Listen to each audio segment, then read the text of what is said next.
I like alien women. Blue alien women in particular. You know what? Vor doesn't seem so bad anymore. The last time we brought a toy to the east, it turned into two suns, so. I want to see some dick. Why is this fair? It's not fair. Can you reproduce by budding? Old man Jenkins, who was jorking his weed in the back of the bathroom. My favorite.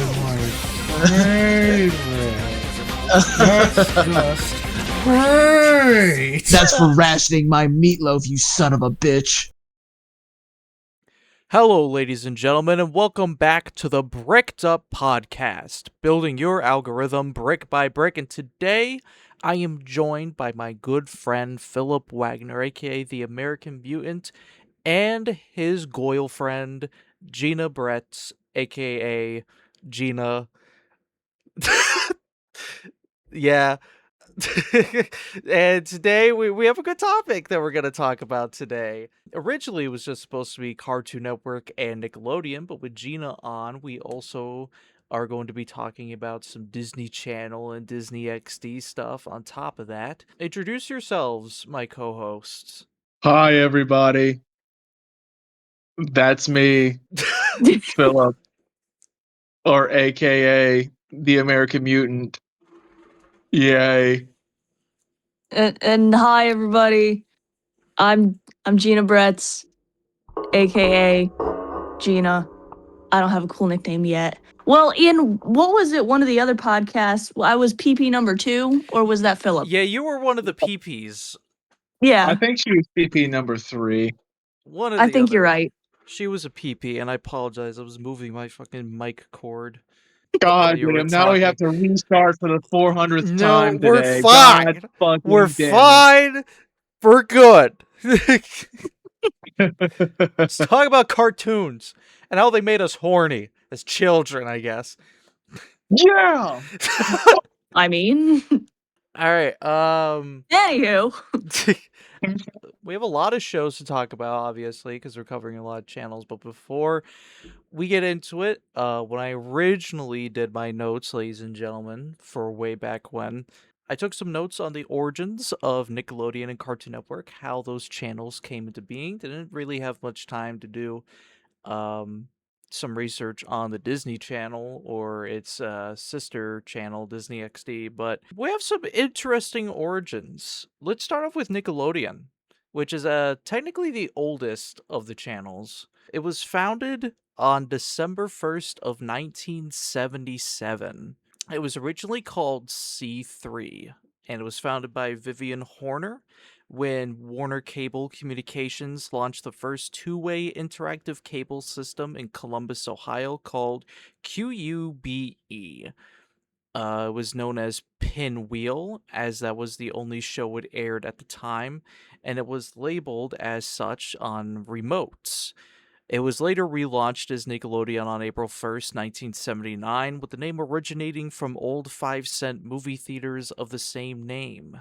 So when it comes to Cartoon Network, it is much younger. Cartoon Network launched on October 1st of 1992 by Betty Cohen. The channel's roots coincided with that of the Turner Network Television, aka TNT. Turner had purchased the Hanna-Barbera's library in 1991 and selected Cohen, the then senior vice president of TNT, to create a channel for these programs. The channel would also serve as Turner's outlet for their animation library. It was the first 24-hour single-genre cable channel with animation as its main theme. Cohen would then be made the first president of Cartoon Network. Cartoon Network Studios incorporated a new division of Hanna-Barbera, started with a show called What a Cartoon in 1995. 1996 saw the network airing preschool shows such as Big Bag and Small World. Turner Broadcasting System Incorporated and Time Warner Incorporated would eventually merge, allowing the network access to Warner Brothers' library of cartoons and production of more original shows. These shows would consist of Dexter's Laboratory, Cow and Chicken, I Am Weasel, Johnny Bravo, and the Powerpuff Girls, which were all produced in-house at Cartoon Network Studios. These shows and others were branded under the Cartoons name until 2004 after the CN City rebrand on June 14th. There were shows produced outside of the in-house studio. These included Ed, Edd and Eddy by aka Cartoon Inc. and created by Danny Antonucci, Courage the Cowardly Dog by Stretch Films and created by John R. Dilworth, and codenamed Kids Next Door by Curious Pictures and created by Thomas Edward Warburton, aka Mr. Warburton. And those were the notes that I took, along with a very long spreadsheet of shows from Cartoon Network, which I was working on and then I felt burned the fuck out of when it came to going back and forth, seeing who was the production company, who created what, blah, blah, blah. How far did I get on this? I got as far as The Grim Adventures of Billy and Mandy. Was that like alphabetical or? Oh, this is in release order. Oh, okay. Yeah, like if you're talking about like release order, like man, like Cartoon Network goes like way back. Yeah. Like, yeah, I got to 2000. I got to the midst of 2003. yeah, you have a long way to go, buddy. Yeah, there's a lot. Like I put everything and release dates, but when it came to adding all the extra stuff, I was like, yeah, I don't think this is gonna happen. No one's gonna want to listen to this. Yeah, there's a lot. Are you done with the like history Yes. of the channels? Hold Okay, on. well, My mother is bringing me sloppy joes and Doritos. Thank you, Ma. Thank you. hey mom, love you. Philip says he loves you. I love you. I miss you. She misses you. Oh well, you know, I guess I'll just put myself in a box and ship myself up to Liam's hovel. I don't know how I'm gonna eat And this he- while we're recording. I don't want to be like Philip on the Resistance episodes. Oh, you don't want to be like me. You don't want to be. Oh, okay. Well, you know what? Thanks for calling me out like that. For anybody who's listened to the podcast for a long time has probably known of me eating on the podcast once or twice. One time, bro. I was talking about something. He's like, he for a live demonstration. He's like, yeah, literally. And that's how you eat all the time. So Yeah, I do. It looks like my last mic's night I not was like, picking it I'm up. Philip. Oh, it's picking it up. Damn Anyway. it. Here, I know that Yeah. you guys have some topics that you want to talk about, so I guess I'll mute myself and eat while you guys talk about certain things. Well, Okay. okay. I guess I can lead the discussion here. I know that between Gina and I, we are in differing opinions on what was like our favorite channels. I was probably more so like a Cartoon Network fan. I mean, I did love Nickelodeon and Disney Channel for Disney channels for their respective shows. Both had great shows, but I think like Cartoon Network was definitely like my mainstay. And I guess we can also like for reasons why we like those Cartoon Network channels comparatively to the other two. We could probably explain that as well. And I'll go first with that. So yeah, Cartoon Network was like my main like show channel, like cartoon channel that I would watch.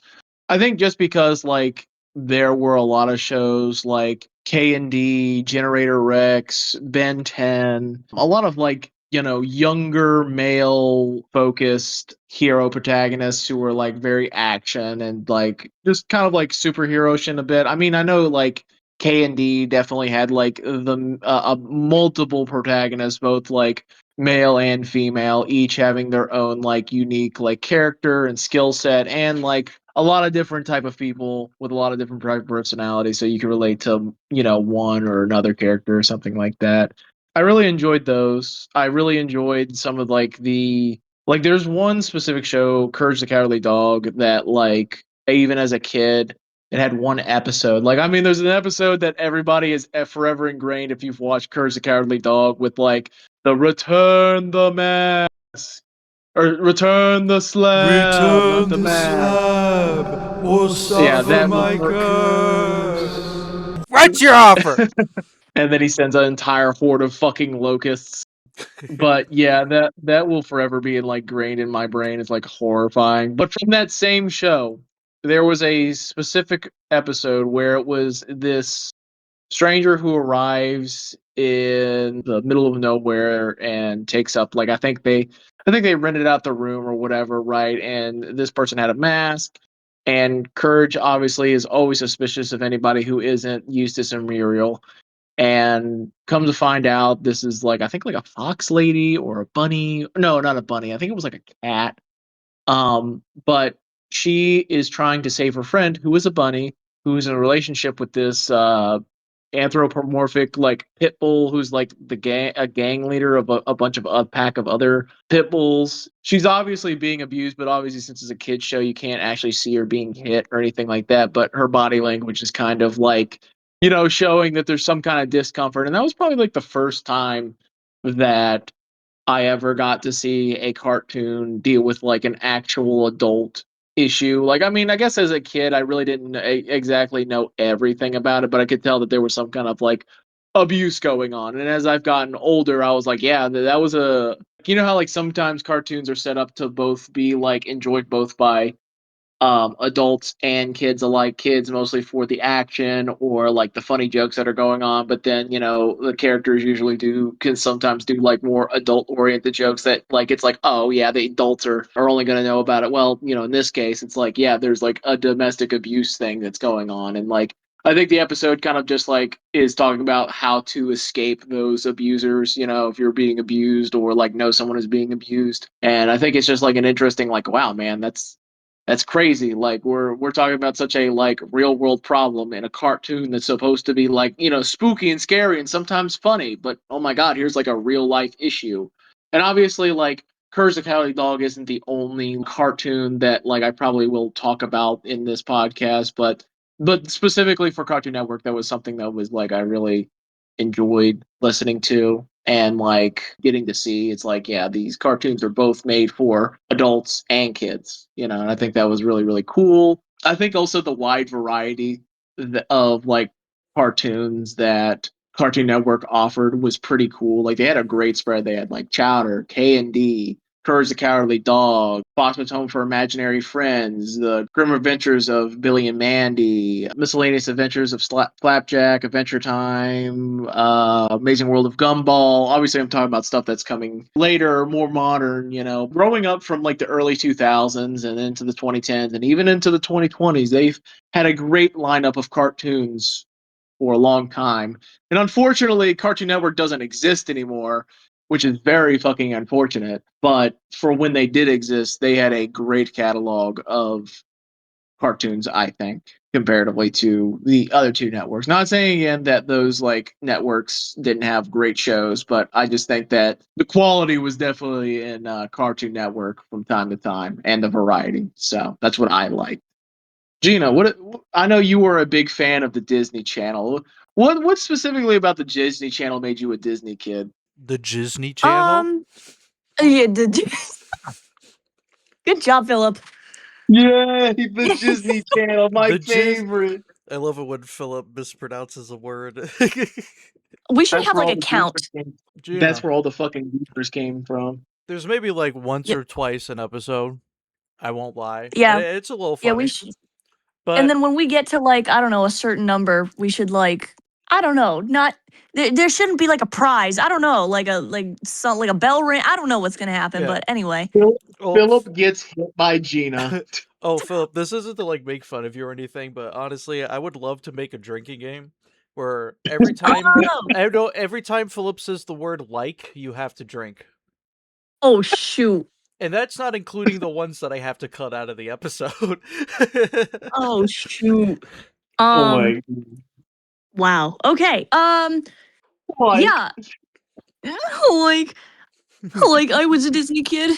Like, I dude. just I grew up on Disney. I don't know. I started with like the cartoons and stuff that they'd have when I was like really little. Like I'd watch Little Einsteins and Roly Poly Oly and the Doodle Bops, and those were peak. And I Wonder Pets then for the that win. what? I said Wonder Pets for the win. No, that was not Disney. Was that not Disney? No, that was No, Noggin, aka Nick That Jr. was not good. Oh Philip. shit. Yeah, that was a Okay. Nickelodeon. Dude, okay, so here's how I'm envisioning this. Philip's Cartoon Network, Gina's Disney Channel. I'm gonna be Nickelodeon for this episode. That's what it's gonna boil down to, huh? I guess so, yeah. I guess so. Alright, continue. So I guess that's really where Disney started for me. Oh my God, also Higglytown Heroes and Handy Manny, peak. And then I guess I just kept watching Disney as I grew up. I don't know who turned on Disney Channel first. I guess one of my parents, but I guess that was how it progressed. And I was happy with Disney. You know, I loved my little cartoons and stuff that I watched. And yeah, I guess it was probably my parents that turned on, especially Little Einsteins at the time, just because it was, you know, fairly educational for like a little kid show. You know, like it was probably apparent by that point that I liked music enough for them to be like, oh, Little Einsteins talks about music. Let's put that on because that looks good. Mhm. And it was good. You know, you would learn all about different composers and what they wrote and everything like that. And that honestly, that might be a portion of my influence going into orchestra in elementary school and then staying in orchestra all the way through college. So I stuck with Disney. I was very happy with Disney. I didn't really need another channel. I continued to like what they had as I grew up. And some of my favorites were Sweet Life of Zack and Cody and Wizards of Waverly Place and Hannah Montana. Those were like my classics. And I would say that I probably like the things that I liked and the things that Disney had at the time, like when I started getting a little bit older, it was all, you know, live action. There wasn't a ton of cartoonness, I guess. Or at least if there was, I guess I just happened to pay attention more to the ones that were live action. So that was really what I centered on. And you know, it's like those things where your parents are like watching a half a second of your show and they're like, wow, these characters are really dramatic. Like they're overacting. I don't get it. I didn't see that when I was a kid. I see it now in the shows that currently exist or have existed in the past, Hmm. I don't know, 5 or 10 years. And I don't know if me just being fairly little and watching those shows, I just had more capacity to enjoy it and I just like didn't see that there was, you know, that kind of overacting, or if it was actually in any way better, quote unquote.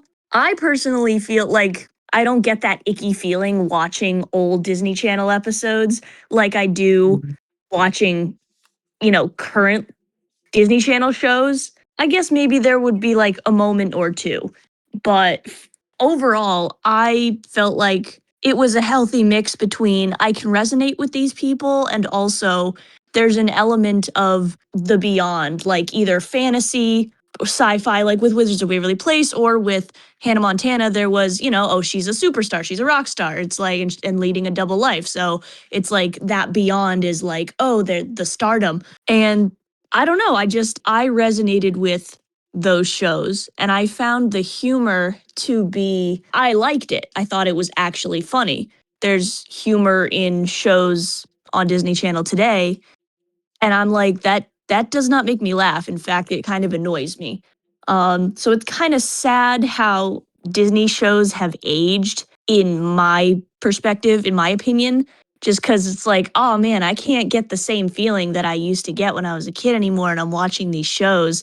It doesn't even give me any kind of nostalgia. It's like, dang, they fucked Disney up. Like I can't even watch this shit anymore. Like I would have to go back to the old episodes. So it's kind of sad to me how everything has aged, but I'll always have those old shows that are my favorites. And it's like you have like a line from different shows that you'll just remember, like in Sweet Life of Zach and Cody, how you always remember Esteban's full name, right? Because they would say it so many times. Or when Mosby's like, "How do you lose a woman?" And then Cody's like, "You forget to cherish her."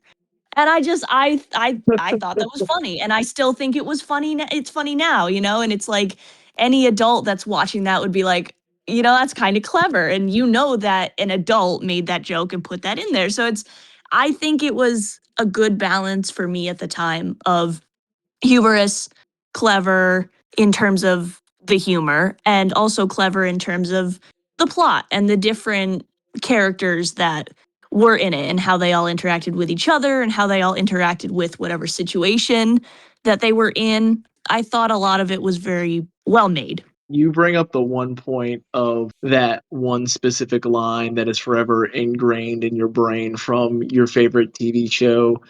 I don't know if you would know this, Gina. Liam may know of it. Do either of you guys remember Rainbow Monkeys from The Kids Next Door? No.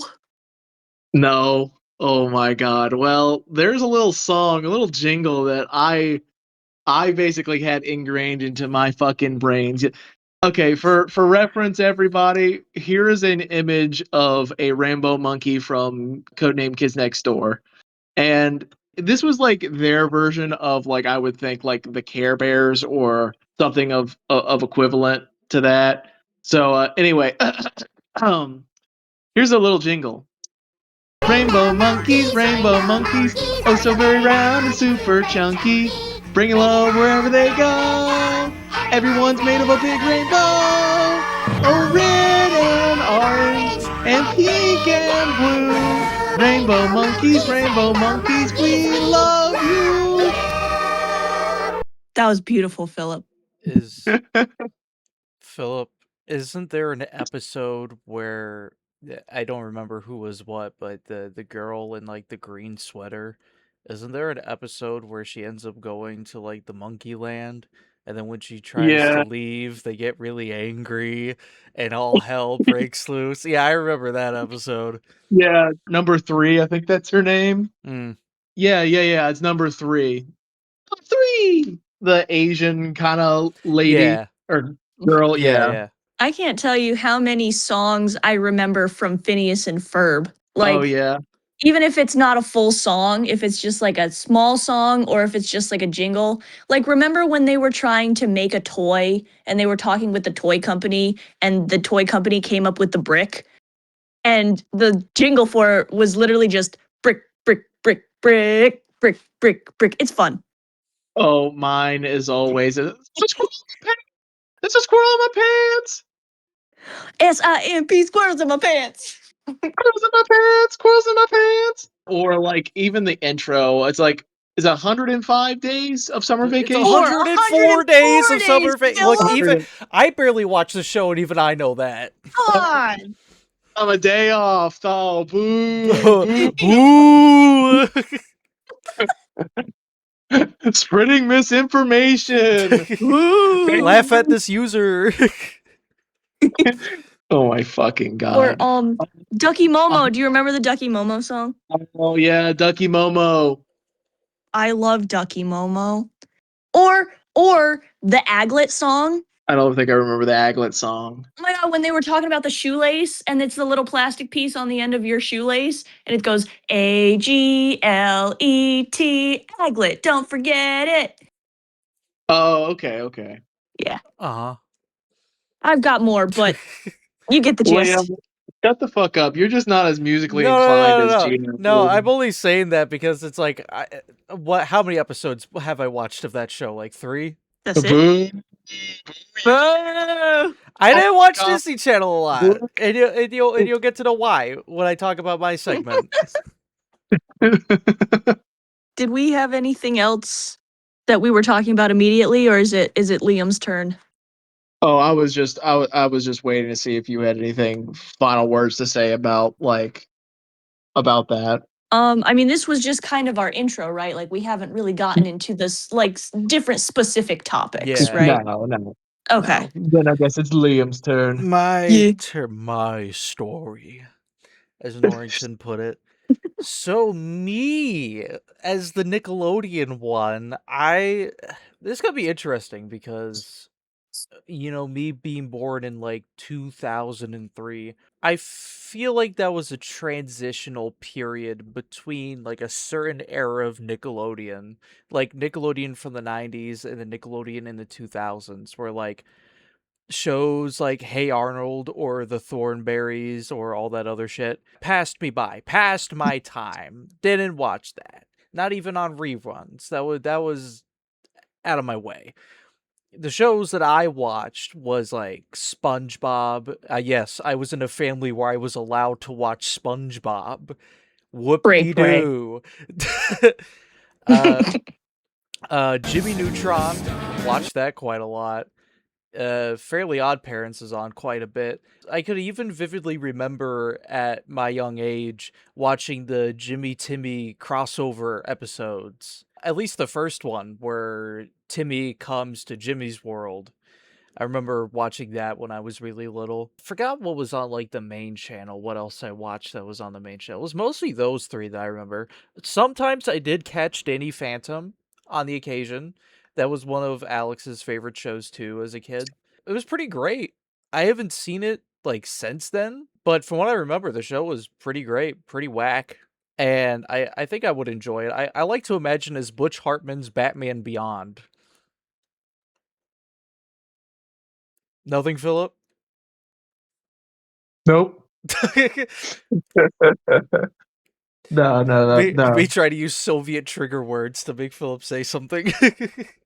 Nope, not a single word. Okay. That was not the activation word. You were looking for banana. Banana bread. But anyway, being at my age, there was plenty of like preschool television stuff that I would also watch. I think Disney had one of their own little preschool channels that I would watch, but I'll get to that in a bit. So before Nick Jr. was called Nick Jr., it had a very much more holistic name to me, a name that has stuck with me for years. And it was called Noggin when I was a child. This name change, blasphemous. Don't like it at all. Terrible. Noggin is where it was at. And anybody who grew up with Noggin probably remembers that one of the main characters was a moose, a yellow moose. Kick ass. Yep. And a little blue bird. Uh-huh. Exactly. Philip Oh knows my what I'm gosh, talking I about. remember them. Philip knows what I'm talking about. I know ball knowledge. He knows ball. No, I think that's how I exactly felt when they changed Discovery Kids into the Hub. Even though the Hub was a good channel, it still irked me as an autistic little child. Like, you can't change that. That's not how that works. Yeah, it's like the Hub in the 2010s. What do you have? Transformers Prime and My Little Pony? Well, damn.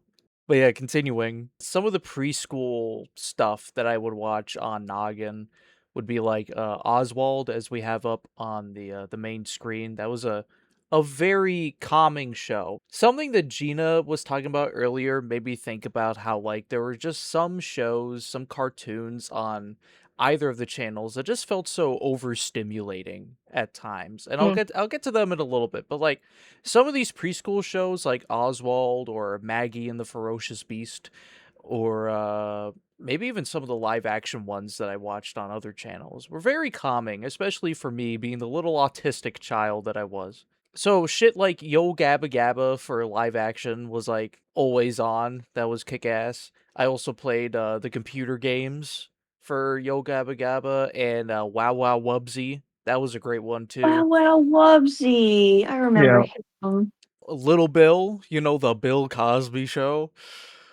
Hey, this was before those allegations. This was Whoa. before, yeah. And then eventual actual accusations proven to be true. Yeah, but Man, I don't think we're ever gonna see that on Nick Jr. anymore. Yeah. But Little Bill was another one of those, like, just a very stimulating show where it's like the music was nice, everybody talked like in a calm manner. And I think like of the kid shows that was airing at the time where it focused on like a kid, I think it was probably like the best of them. Like, you know how many years worth of complaints that Caillou got before it got taken off the air on PBS? It was over 20. 20 plus years of complaints, apparently. Wow. Oh yeah, goddamn. Goddamn. Be more like Little Fine. Bill. Be less like Caillou, okay? Do you remember when Noggin had like for when the kids went to bed, and then I guess it was like TV for like the parents, so like George Lopez would sometimes play. Oh, Nick at Oh, so like Night? a Nick at Night thing? Yeah, Nick at Night. Yeah. Yeah. We'll get to that in a bit. But yeah, there is another show that I remember that I never was able to find the name. It was like, it's so weird. I can remember episodes from it, but I could never remember the name. It had like a very like crayon type art style. One episode I remember had to deal with an actual like house of cards that was the size of a fucking Mesoamerican temple. Another one was like the main leading girl tried to use a zucchini as an instrument for whatever reason. That's what I remember of that show. It was weird. Is a zucchini an instrument? Basically. There were I don't know some what kind of I don't know old what kind of fucking crazy fucking like show this is. I have Yeah, no yeah, idea what yeah. you're It's like I referencing. can never I can never find it. But there were some older shows that did rerun on Noggin as well. Like my Is boy Little Bear. Little oh my boy Bear! Little Bear. What about Little Frank or Franklin? Little Frank. Franklin! Oh my god, I remember Franklin. Frank. Franklin I didn't watch a lot. I don't think it was on that much, but it was there. It did exist. I did see it. It was that show that you were previously can't remember the name of. Is that your White Whale? Is that your Mutant Chronicles that you're trying to figure Probably. out what the It probably is. There's plenty of shows that I've rediscovered over the years by learning some of the names. Like one of them I remembered from over on like Disney's preschool channel, which was Imagination Movers, which was a live action show where it was like a band of dudes that like live in like a warehouse. They have a mouse pet named Warehouse Mouse. And there's like a girl and her dad that also live in the same complex. And like the band is still active. They have like an Instagram page that they post on there all the time and they do live performances. So they're still very active and they have fans. You know, it's like the Wiggles, you know? Oh, the the Wiggle? Wiggles! The Wiggles was my shit, dude. Mm-hmm. I remember watching the Wiggles in like kindergarten specifically, like in actual Fruit school salad, sometimes. yummy, yummy. Yummy, yummy, Oh bitch. my god, yes. The Wiggles were dressed up as like Star Trek guys with their different colored outfits. I think the Disney one, on top of like Mickey Mouse Clubhouse also being a prominent show, that like just kept on fucking going for years, man. Like God, like even when I like entered my teen stage, I was like, this is still getting content. Holy shit.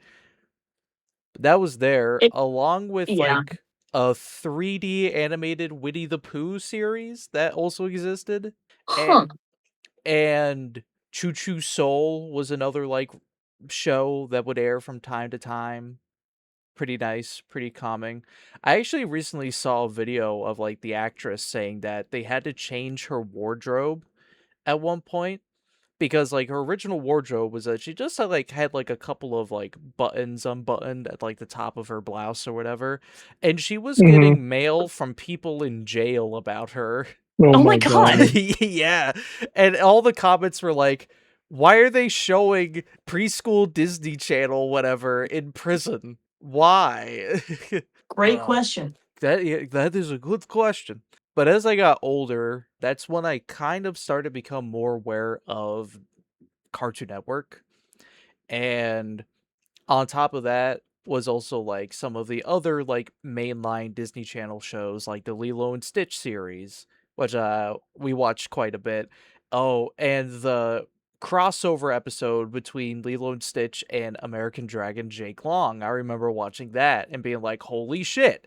They're doing a crossover. That's cool." Does that make any sense? Probably not, but it's cool. I always thought that like it's kind of interesting that every main cartoon channel has that one specific crossover where it's like for Disney, Lilo and Stitch and Jake Long, American Dragon, and then for like Nickelodeon, it's fucking the Jimmy Timmy Power Power Hour, Hour. and then for Cartoon Network, it's like multiple different shows because I'm pretty sure I think Billy and Mandy and Codename Kids Next Door had a crossover. I believe also they had another crossover with Generator Rex and Ben 10. Uncle Grandpa and Steven Universe, you know, which is the wildest one. the survivor of Yeah. the purge. Yeah. Oh my god. And then Disney also had like, man, I'm trying to remember. I want to say there was a Hannah Montana Wizards of Waverly Place one, maybe, I think so. or maybe like a Hannah Montana Sweet Life one. And I know there was a Sweet Life Jessie one. We'll get to okay. that. I was not really a fan of Jessie. I think that it's kind of when Disney started to turn around for me. But yeah, there were a lot. Continuing for me, I just remembered a slew of other like preschool time shows like Dora the Explorer, Blue's Clues, of course. I'm blanking on the rest. They're all gone now. All dead to me. Ni Hao Kailand. My God. I remember that very well. I remember the game on the computer where you could make your own lanterns, your own Vietnamese or East Asian style lanterns. That was neat. Well, that's cool. I can't think of much else from like Disney Channel or Nickelodeon for main stuff, but like when I got older, like I said, is when Cartoon Network kind of came to my purview, and I was introduced to shows like Courage the Cowardly Dog, Kids Next Door, basically all the ones that Phillips mentioned so far, which would have been around 2009. So some of those shows were on their like rerun era as well. But I didn't really get to watch Nick at Night because, of course, I was already in bed at that point. But of course, there were shows like out there like I think there were some reruns of like Family Matters. Is that the one with Steve Urkel? Is that what it's called? I don't know.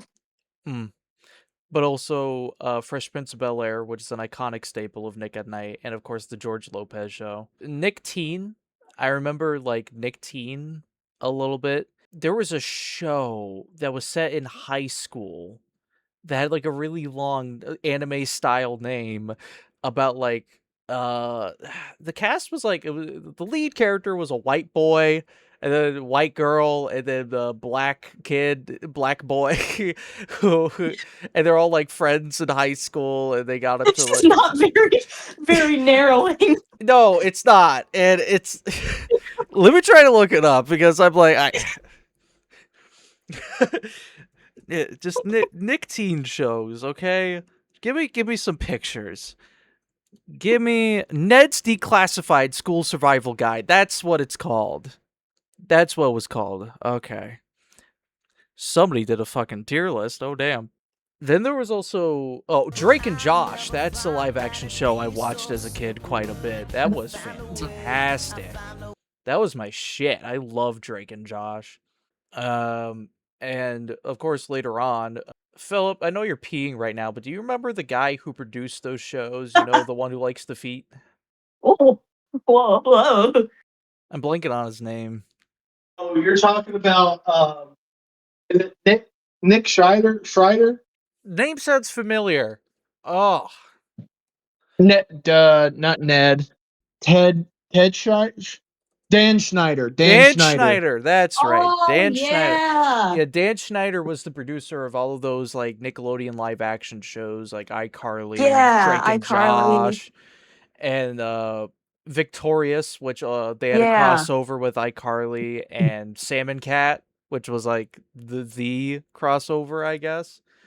It was a weird one. I feel so bad for Jeanette McCurdy, dude. She was the one who got fucked up the most. It's kind of wild that like I know this probably is like its own video podcast like talk about anyway. But Dan Schneider, what he got away with was because of just how well he produced all those like live action shows for Nickelodeon, and so like the Nickelodeon just like execs were just like, yeah, let him cook, I guess. Because like he created like I think a majority of all the live action shows, and they were quality shows too to some extent. You know what I mean?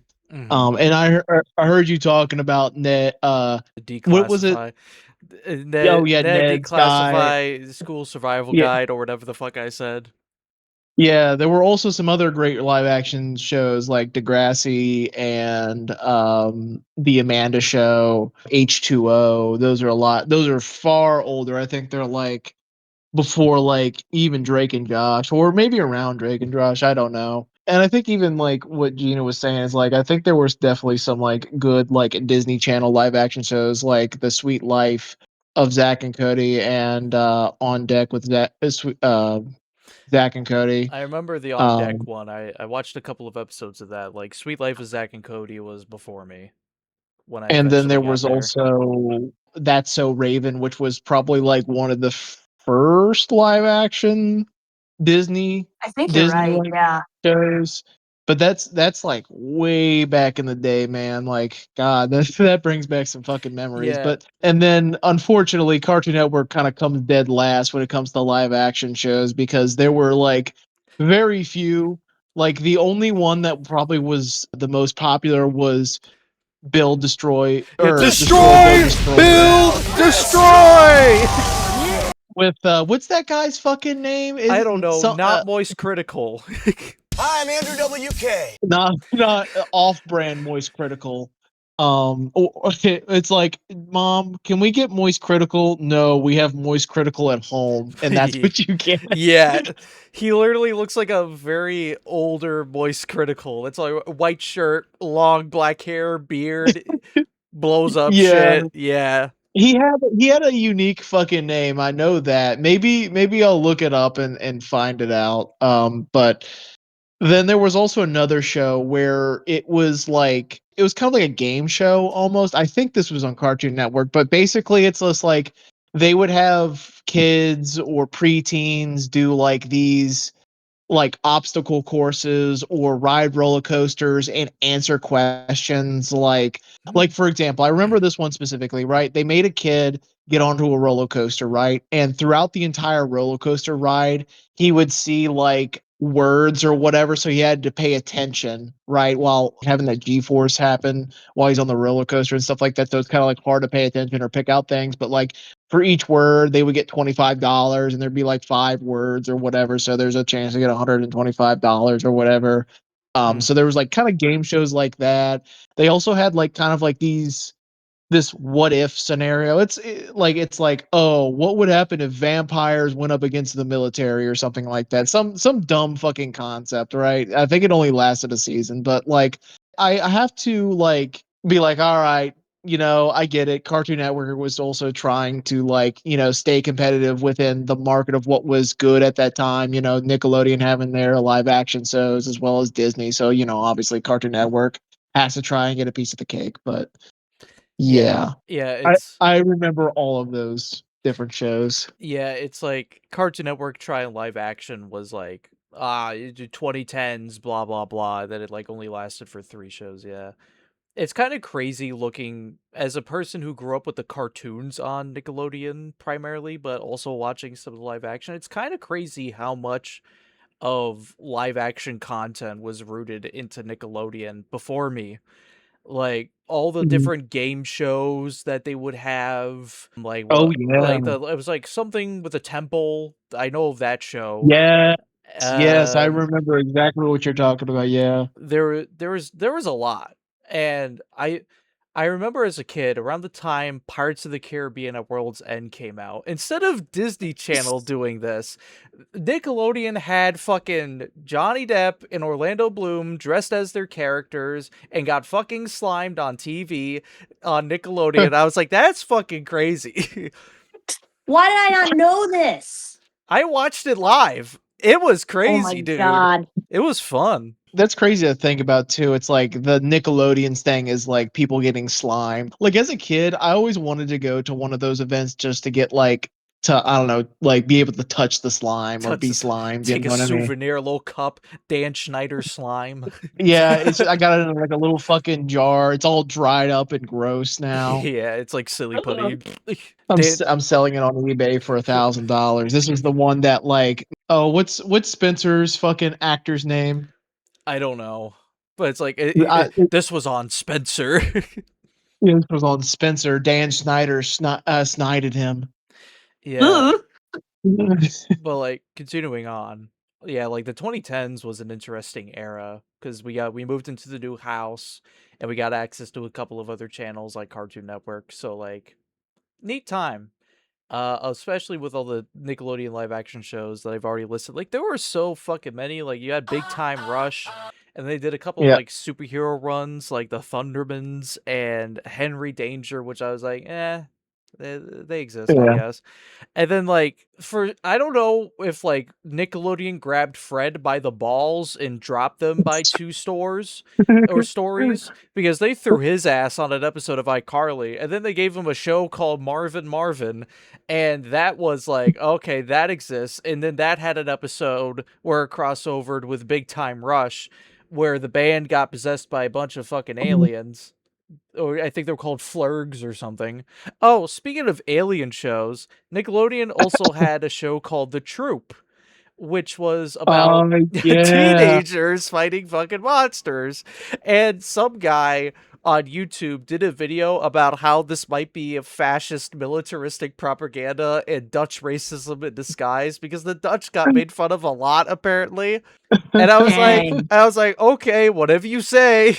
I I wouldn't be too surprised.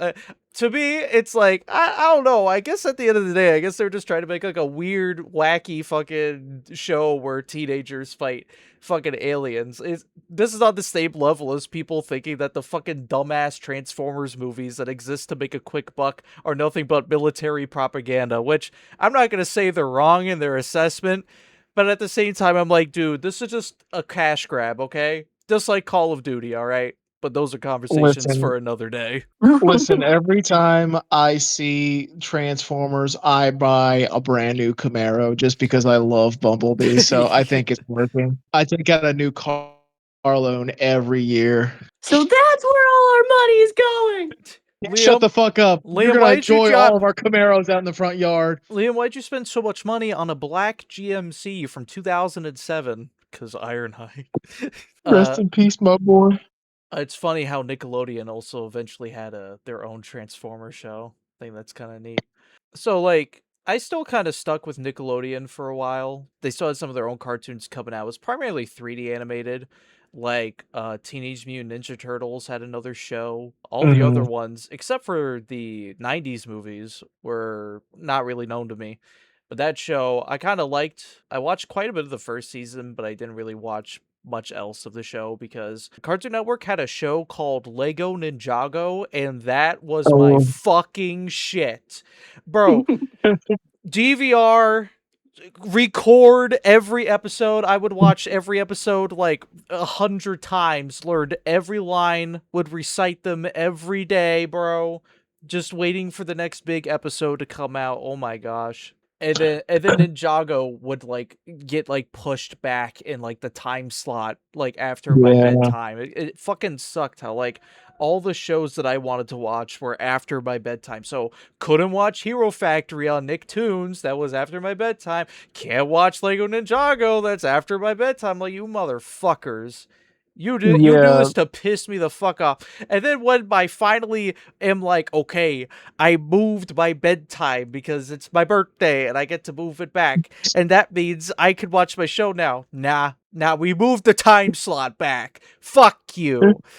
I felt targeted. Couldn't watch shit. Gina, I don't know if you know that. You probably don't know this about like Nickelodeon shows, but like when a cartoon gets moved from their main channel to Nicktoons, it's usually on its way out, and that's the indicator.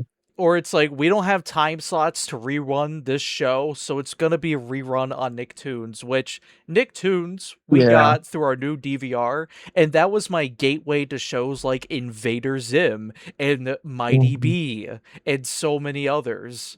Mighty B was kick-ass, by the way. That was a great show. I think that show deserved far more seasons than it got. Invader Zim? Look, Philip. No. Oh, Mighty B. Well, no, I was saying Mighty B, yeah. Look, Philip, we all know why Invader Zim, as good as it was, didn't get another season. We talked about it in the Disney episode. Yeah, we did. The organ harvesting Vor episode exists. You know, Vor isn't as bad as I thought it was. Oh, God. But it did eventually Yeah. get a movie on Netflix. It got its own movie. So That they was- finally won. I felt a little targeted with that, not gonna lie. Like, after being exposed to Destroy All Humans, Nickelodeon was like, you ever heard of Invader Zim, kid? Well, feast your eyes. Yeah. There is something special about the cartoons that we all grew up with. While they were very experimental, they were also very gruesome, gory, and kind of like pushing the boundaries of like, hey, what can we show kids on Yeah, TV? we Yeah, no speak for longer... yourselves. Yeah, we no longer have the restrictions of the 90s. You know what that means. We get to have Two-Face threaten fucking Robin at gunpoint now. Couldn't have that in Batman the Animated Series. We can have that now in the new Batman Adventures, though. See, Disney, I guess, had standards. Fucking Nickelodeon Cartoon Network was the Wild West. Yeah, I It guess was- so, basically. dude. Like, Holy It was moly. Cartoon Network was Arkham, and then fucking Nickelodeon or Nicktoons was fucking Arkham Asylum. no, Philip, you said both of them are Arkham then. What? Oh wait! Oh my god! But I get what you mean. But to me, it's like Cartoon Network is definitely Arkham Asylum. Nickelodeon is the fucking Phantom Zone. All right. Phantom Zone. If nobody gets that, that's in the Superman comics. That's where the really bad people go, like Zod. Not a great place. In the Lego Batman movie, the Eye of Sauron was set there with King Kong and Daleks. Yeah. But anyway, man, this is a lot of shit. And of course the 2010 shows from Cartoon Network, like as we mentioned, Adventure Time, regular show, the Ben 10 shows that were going on around that time. I watched Ultimate Alien. Generator Rex was cool, but I can kind of understand why it didn't get like another season. I don't think, despite it being of like, I guess like the same team behind Ben 10, and like it had a neat premise.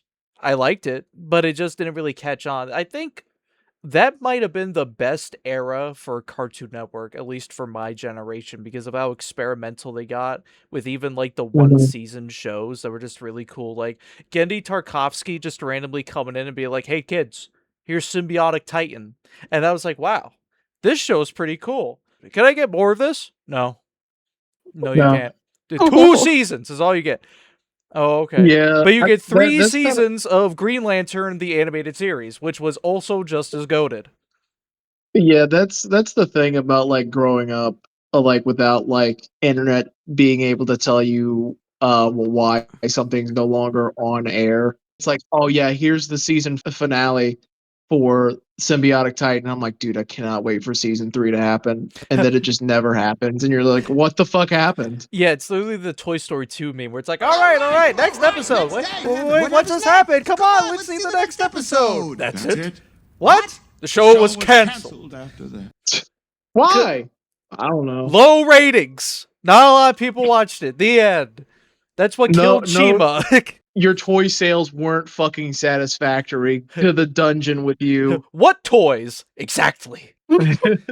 But yeah, that was a beautiful era, and the shows that did catch on, like, survived a long time. Like, regular show went on for a while, and then it got like a movie, and then it ended. And I think the creators went on to do another show in the same animation style. That's where like the bagpipe minigun beam comes from. It's like, yeah. stay back, Lassie. Yeah. Adventure Time went on way longer than I expected, and eventually when I kind of stopped watching the channel a lot, anytime I tuned into like Adventure Time, I was like lost in the sauce. Like I didn't know what the hell was going on. Like it definitely started Yeah. off as definitely more of an episodic one time, I don't know, like the adventures just kind of seemed to not really connect with each other, but there was definitely a larger narrative going on in the world, and it got very Yeah. deep with like its background lore and story. And I can understand why a lot of people got attached not only to Adventure Time but also to like Steven Universe, which is also another Yeah. show that tackles deep lore and world building. And I do like shows like that, which kind of makes me think about like when I finally got to watch Avatar: The Last Airbender on Nicktoons, and that was an amazing time because it was something that I hadn't seen before, and it was so eye-catching and wonderful, and it was this beautiful world with a cohesive storyline, and it definitely was like the opening, the awakening to a type of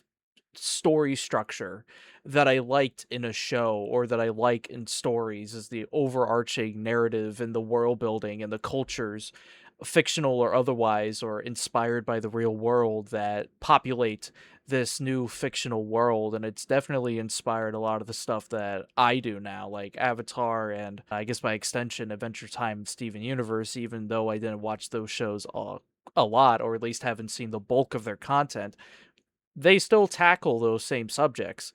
And it's pretty cool Right. that a lot of people got hooked on that. Disney Channel, I didn't catch this show, but like Gravity Falls is another example of that, where it's like at first it starts off as like this is just from like my observations. It starts off as like goofy fun adventures, but then it gets into like a point in time where it's like the multiverse is real. Gravity Falls is actually connected to Rick and Morty. Bill Cipher is the most powerful being in the multiverse. J.K. Simmons voices Grunkle Stan's brother. There are 3 books of the Necronomicon, or is it 6? Are there 6 books in Gravity Falls? But it's like 3 of them are probably the Necronomicon from Evil Dead. And, you know, it gets really, it gets like scarily deep into its premise and like its narrative. It's like you think at the beginning, it's like, how did a show go from this to this? But it's like you really eat it up because it did it so well, and you were so attached to the show despite its humble beginnings, and you're really proud to see how much it grew up into a very mature show, because the show matured with you, the viewer, and that's really nice to see. It can't really be said for shows that I think have overstayed their welcome. Like, look, there's a reason why most of the episodes from seasons 1 through 3 of SpongeBob SquarePants are green on IMDb, and the rest from then on are either yellow, red, or gray, which I didn't know gray was a color you could get to, but apparently that's the lowest of the low, including purple. Gray and purple, that's like really bad. And when I see a lot of those episodes for SpongeBob are in the gray and purple and red, I'm like, okay, damn, you need to end. You need to end soon. Stop making these bad movies. You made one good movie. That was supposed to be the end of the show. You're basically going against Steven Hillenburg's wishes. Stop it. Enough. Slap your hand. Stop it. Stop diddling children and stop making bad television. Damn. You need to do better, Nickelodeon. But yeah, that's me. That's my experience with all this shit. Good stuff. Yeah. Yeah. So any topics we want to talk about? Like the diddling of kids at Nickelodeon back in We'll the save 90s? that for later. No, I guess I was gonna like say is just like, what is your show? Like, what was like the show of any cartoons that like you could watch at any time, doesn't matter how often you watched it. What was your show that you enjoyed the most? Like out of any cartoon. Doesn't even have to be like respective to like the one that you like, the channel that you pick. Like it could be, doesn't have to be Disney, doesn't have to be Cartoon Network, doesn't have to be Nickelodeon. Gina, how about you go Yeah, first? you go What first, was Gina. your- What's yours? Oh gosh. I don't know. Tell us, I mean, I child. guess I Do it. Do the roar. Do it. I might have to say Wizards of Waverly Place. I remember always looking forward to every single episode, no matter what episode it was. I do have to say, Harper's character kind of annoyed me a little bit. I liked her, but she kind of annoyed me a little bit. You know what, Philip? She kind of reminds me of somebody, and I'm not gonna name names, but I feel like you might know who I'm talking about. What was their name again? The character on Wizards of Waverly Place. Yeah. Harper. Well, actually, because I don't know how well you know the character, but anyway, they also had like a Wizards movie, right? Where they went on a vacation, and then I forget what Alex did, but she was like banned from using magic, right, for the rest of the trip. And long story short, she ends up going in like a chasm. She and Justin have to cross it, and they have to like work together, and they hate working together because they're brother and sister, and they bitch at each other all the time, and they have to like make a bridge using these two rocks that they have to levitate. It's I remember always looking forward to that movie whenever it came on. I was always there for it just because I wanted more Wizards content, and I loved that it was movie length and not just episode length. So I guess I might have to say that one. Other than Sweet Life of Zach and Cody, because that was also another one I was always watching that one. I'm looking at images. Who was the lead actress of this show? Just real quick. Selena Gomez. That's who I thought this was. The face very, very familiar. Gina, I have a question because I brought this up on the Disney episode and Philip did not know what the fuck I was talking about. Do you Sure. remember in the show there being an arc about angels and dark angels? Yes. Okay, thank God. That was real. Yes, and Justin was trying to date one, I think. Damn. Right? I think Justin was dating one of the angels or trying to. I don't remember much, but I remember him and Alex going into this angel club that they had, but I think they had to put on fake wings because you couldn't be in this club unless you were an angel. Oh, and then the angels were doing a dance, but as part of the dance they had to fly and they couldn't fly. I And remember that's how everybody this. found out they weren't angels. I remember this. I remember this very Yeah. well. Oh my gosh. Yeah, I remember that. I think that was like one of the only handful of episodes I caught of the show. So yes, you are not delusional. Or maybe you are, but not in this case. I am not deluded, thank fuck. That's kind of neat. Yerp. Do you remember the arc with Justin dating Juliet the vampire and then Alex dating Mason the werewolf? I don't think I caught that.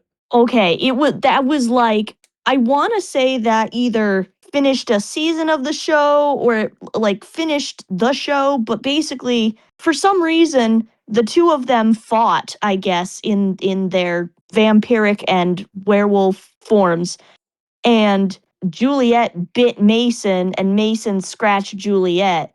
So Juliet aged like 100 something years. And then I don't ever remember what happened with Mason. But basically, like, Alex and Justin couldn't be with their significant others anymore because of what happened. And I remember just being so heartbroken about it. Yeah. Because Mason was also like British, which at the time, for, any little girl, well, not little girl, like the preteen girl watching Wizards of Waverly Place, you're like, oh my God, he's got an accent, Philip, what's your show? Damn, there's a lot of good choices. I won't lie. Mm. Codename Kids Next Door. I think that as like I got older, the less and less it got aired on like Cartoon Network because I think that was like a mid 2000s like show when it first started airing. So like as the 2010s rolled around, like less kids I guess watched it, but damn did I try to like watch it anytime that it was like scheduled to be on air on the Cartoon Network. But like any chance that I got, I wanted to watch it. And I think that was just because of just like how much it inspired me to be like want to go out and do adventures or even be creative and build like my own 2x4 technology as they would put it. And like growing up as a kid, like I was very like, oh man, the military so fucking cool. I want to be an army man, and like they kind of were in an army like for kids and stuff like that. And I thought that was such a cool fucking concept. It wasn't like a show that had a lot of serialization like you would get with like some other cartoons, like Steven Universe or even what was the other show that you had mentioned? Adventure Time. Adventure Time, right? I mean, there were like sorta overarching things in the very background, but you would have to like really, really pay attention to it, right? Or there would maybe be reoccurring characters, but like more or less every episode was its own isolated type thing, for the most part. I enjoyed how like some of the adventures would definitely be like if a kid had an overactive imagination. Like for an example, right? Like that was also something I really loved about the show. It's like they had numbers like number 5, number 1, and whatever, right? Instead of saying number, they just said number 1, number 2, and that's how they write it in the script. If you watch the like subtitles, it'll say number instead of number. And I always thought that was a funny like little quirk.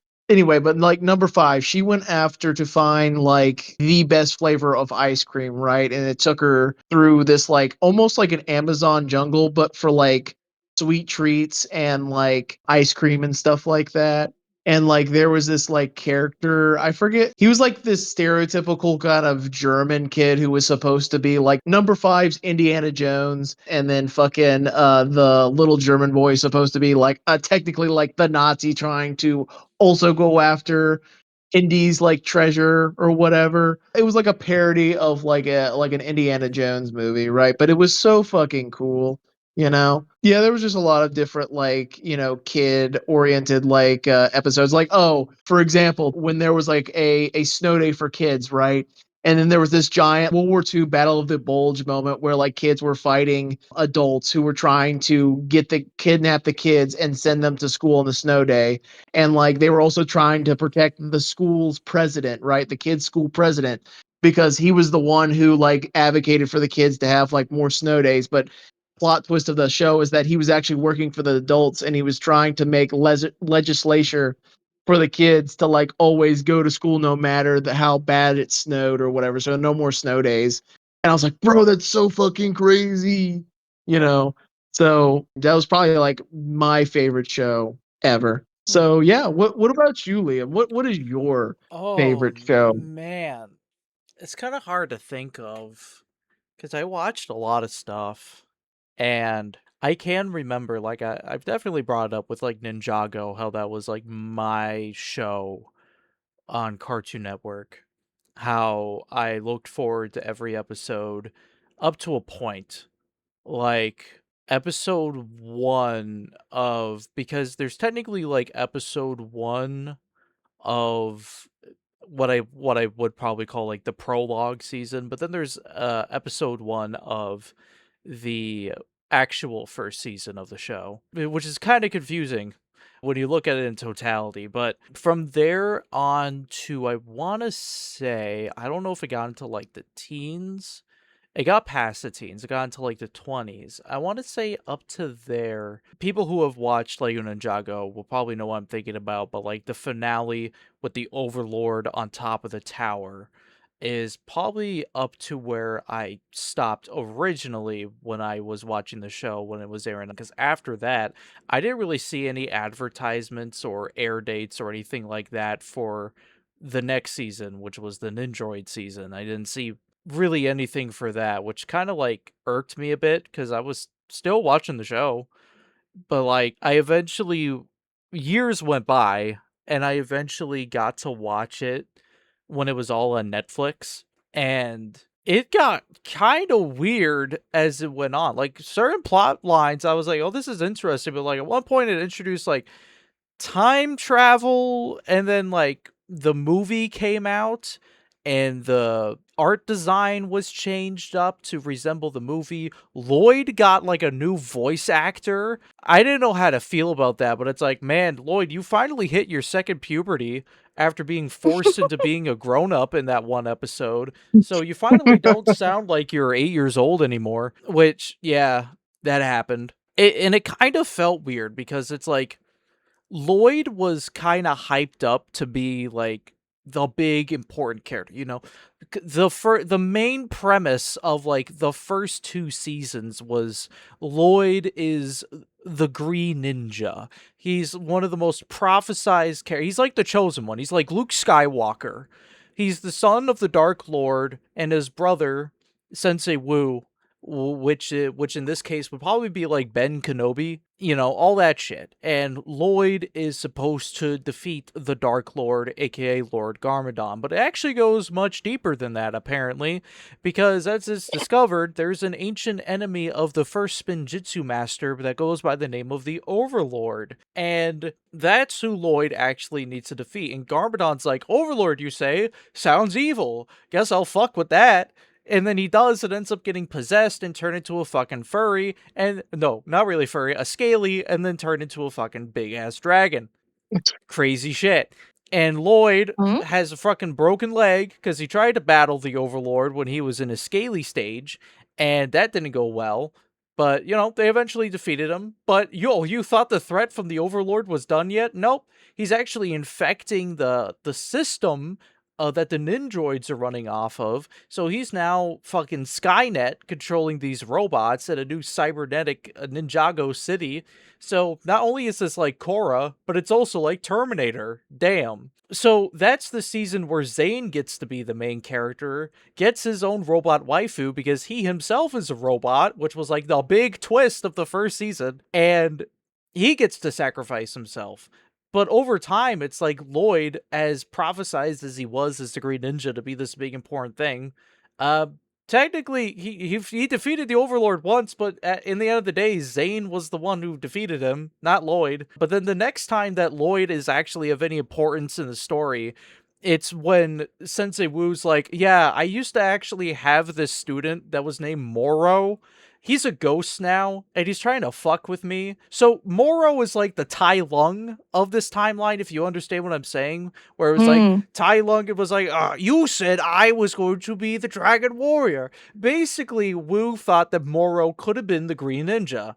Turns out that was a fucking lie, and Moro was never destined to be the Green Ninja. So Moro has beef with Lloyd.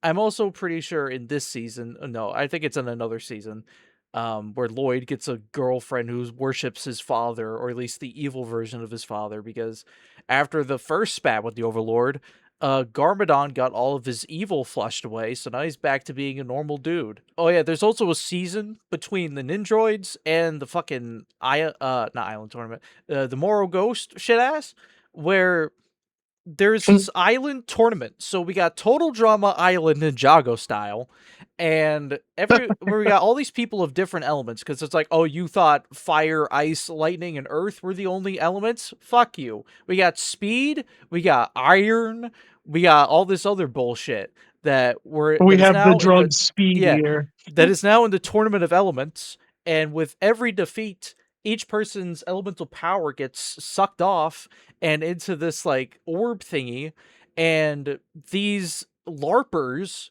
or these posers, I should more appropriately say, these posers try to use all of the elemental powers to transform them into Anacondrae. What are the Anacondrae? Well, if you watch season 1, that deals with this race of beings called the Serpentine, which are basically fucking snake people. They're basically Nagas. Some of them have legs, some of them only have tails. Some of them have staffs, some of them are generals. Pythor ate his whole race, which were the Anacondrae. And yes, there is Vor in one episode, okay? Anyway, so basically the Anacondrae posers use this to turn themselves into Anacondrae. This doesn't go very well, and Garmadon has to sacrifice himself for the greater good to stop all this. So that happens, and Garmadon is dead. Or is he?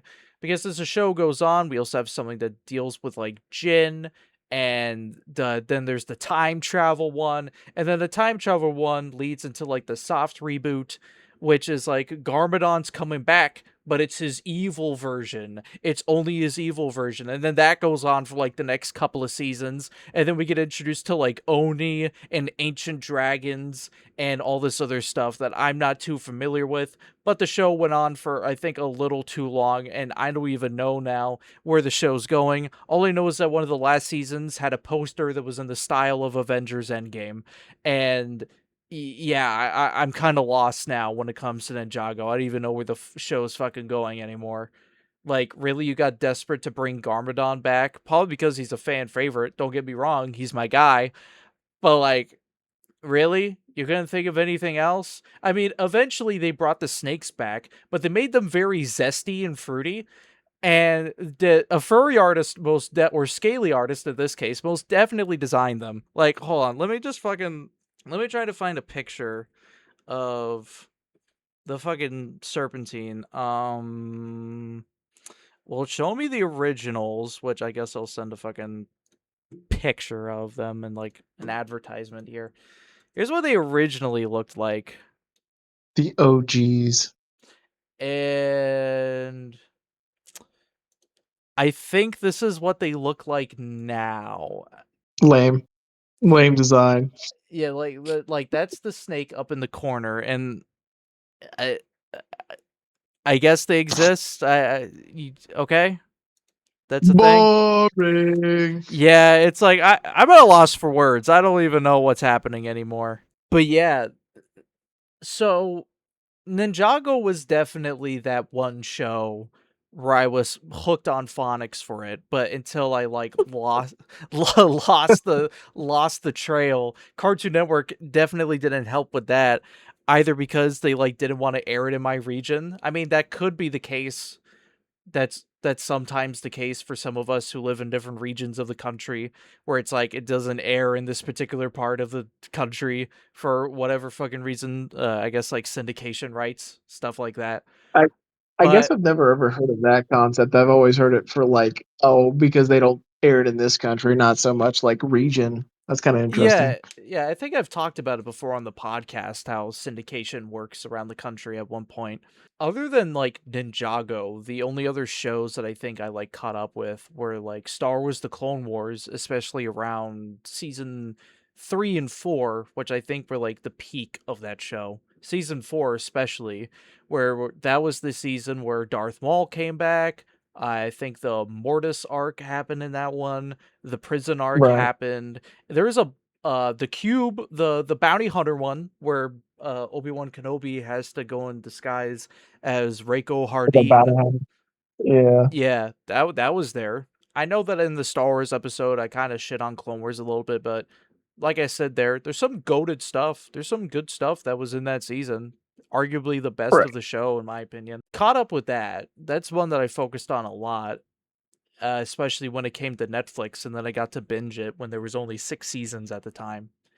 And I guess the only other show was SpongeBob SquarePants, because there was a period of time where they did a bunch of like hour-long special episodes every other like few months. They had them. There was one where they had Johnny Depp as a guest voice actor, where What? he was like a surfer guy, and then he was talking about the big one, which is like a big wave.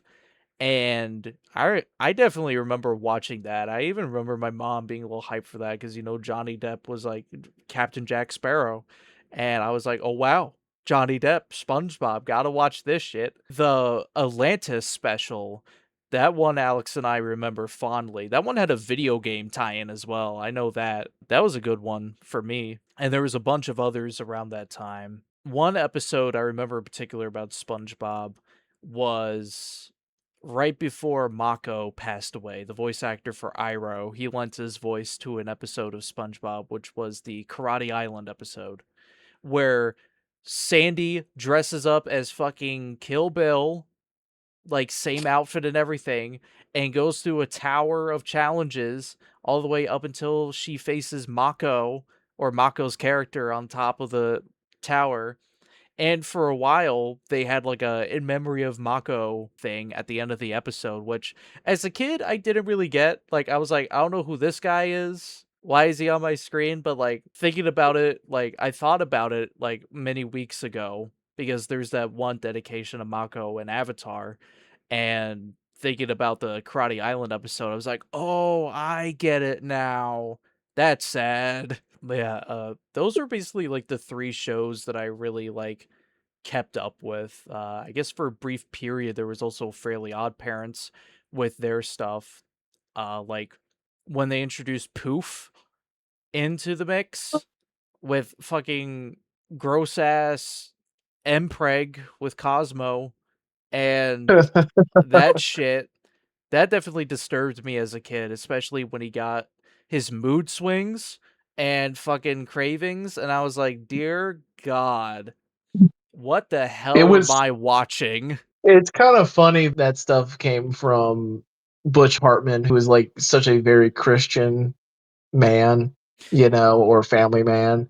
At least that's what I figured out after he got like finished working for like Nickelodeon. He's very much like he tried to like make his own like little Christian based like cartoon Yeah. channel called Oasis or whatever, which that's a whole story for another day and topic. But like seeing him making Danny Fan, which is a great, fantastic show, and the earlier seasons of Fairly Odd Parents, then making the later seasons of Fairly Odd Parents, and being like, damn, that was all written by a very, very Christian believing man. Yeah. I was like, It's wow. it's kind of interesting to think about because it couldn't have been Butch who was the only guy in the writer's room, because I don't think he would have let Cosmo and Preg slide, especially since later when they introduced Foop.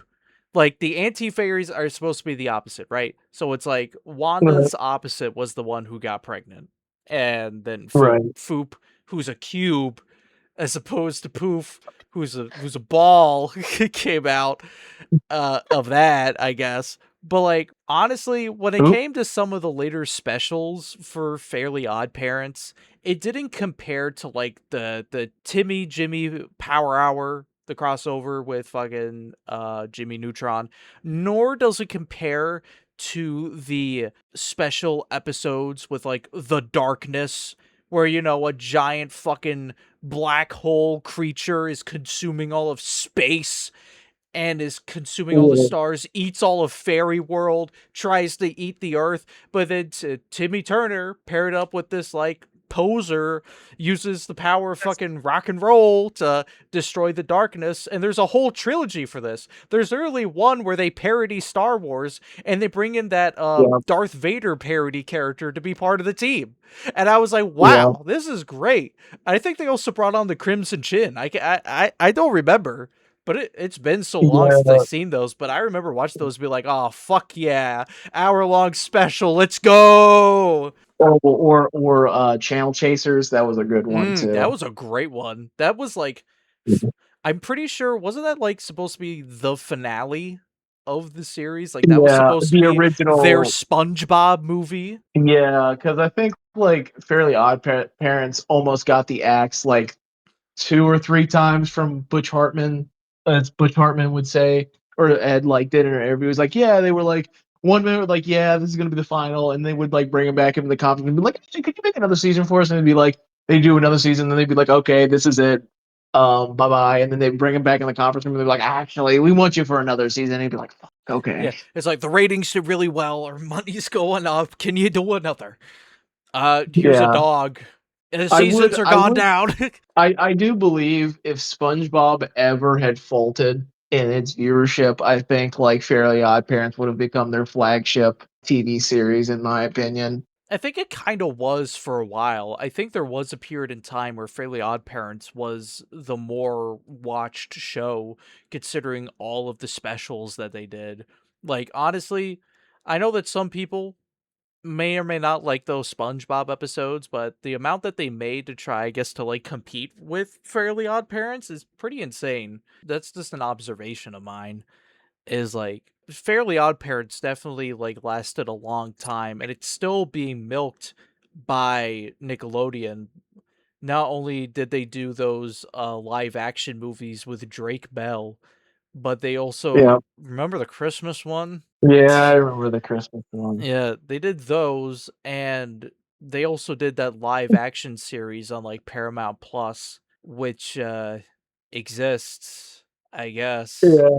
But it kind of sucks So that like shows like Jimmy Neutron and Danny Phantom kind of got the bucket, because eventually like, oh, this isn't getting enough viewership. I guess we're gonna bring it out back and cap it in the back of the head. Just a quick mention. Back at the barnyard.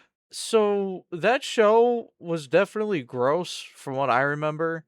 And the second yeah. season, I think, was the biggest proponent of that, because apparently viewership was so fucking bad and reception for first season was so bad that Nickelodeon like in the midst of production for season 2 said the show's canceled.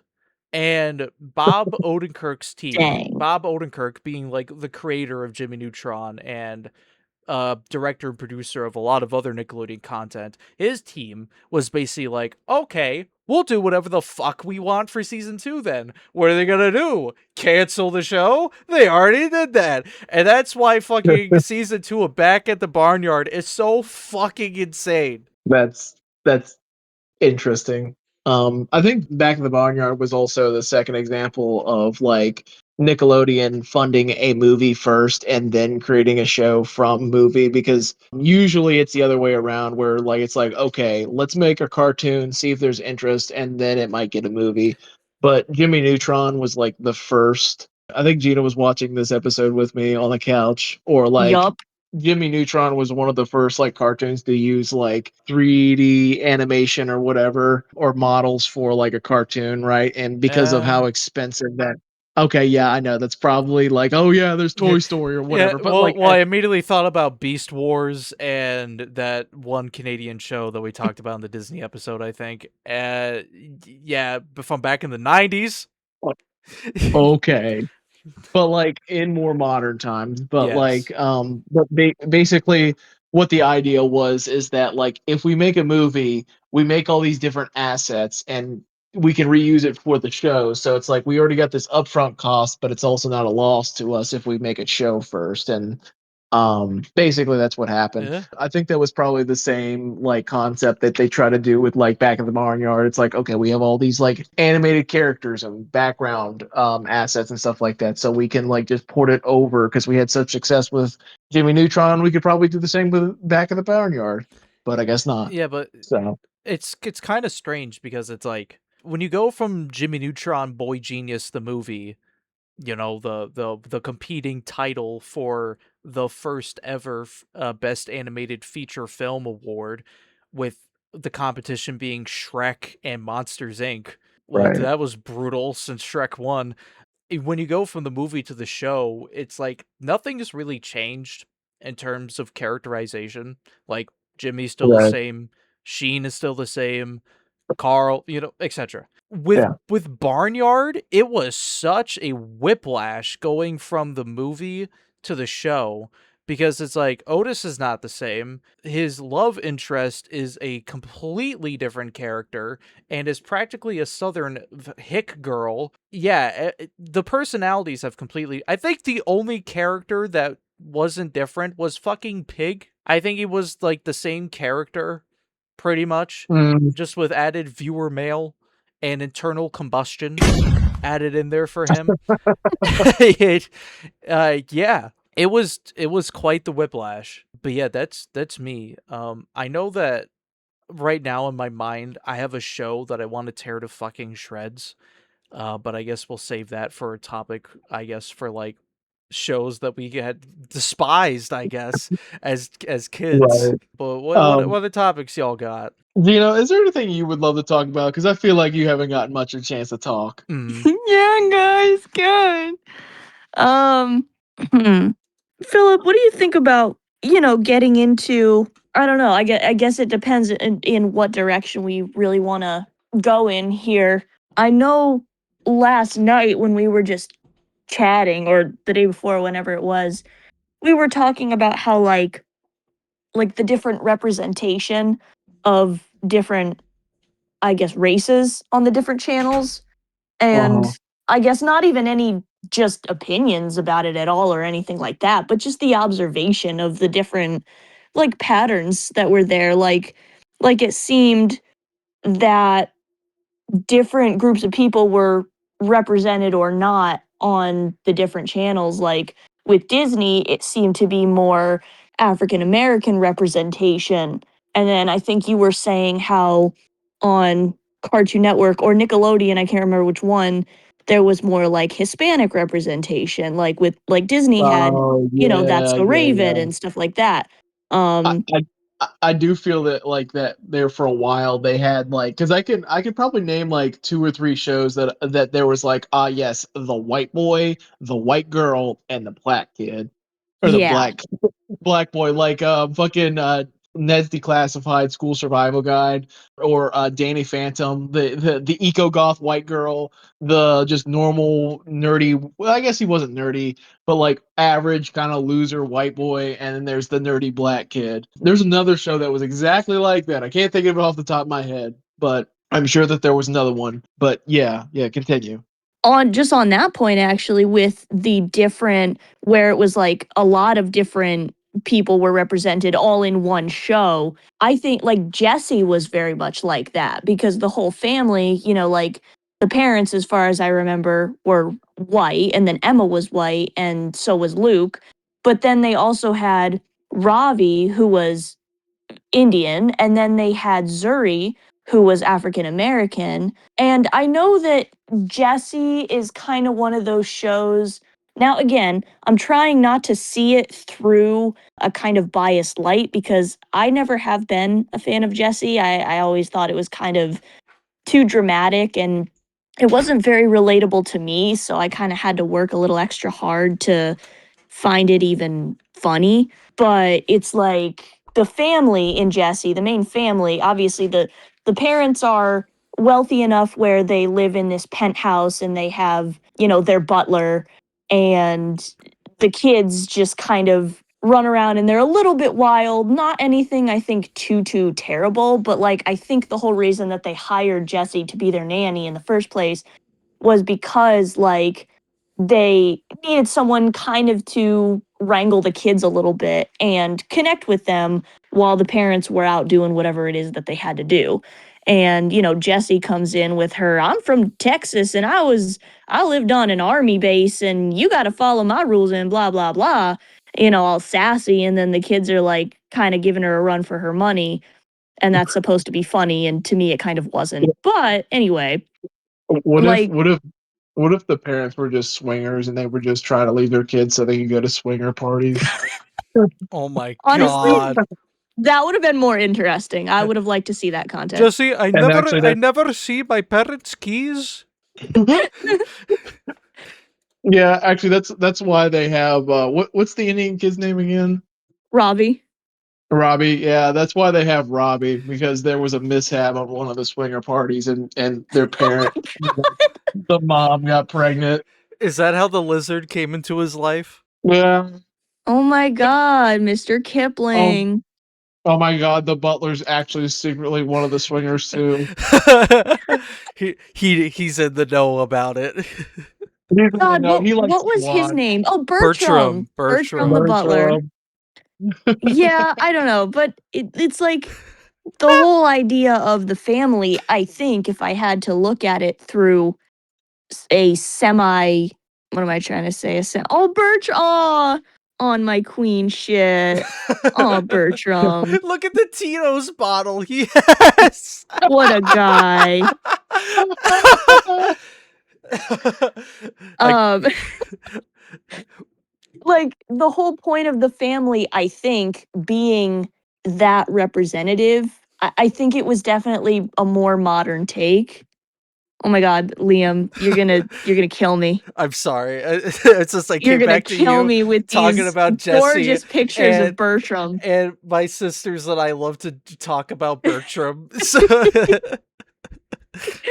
Um, but the family was definitely more representative, I guess, than, previous, like families of previous shows.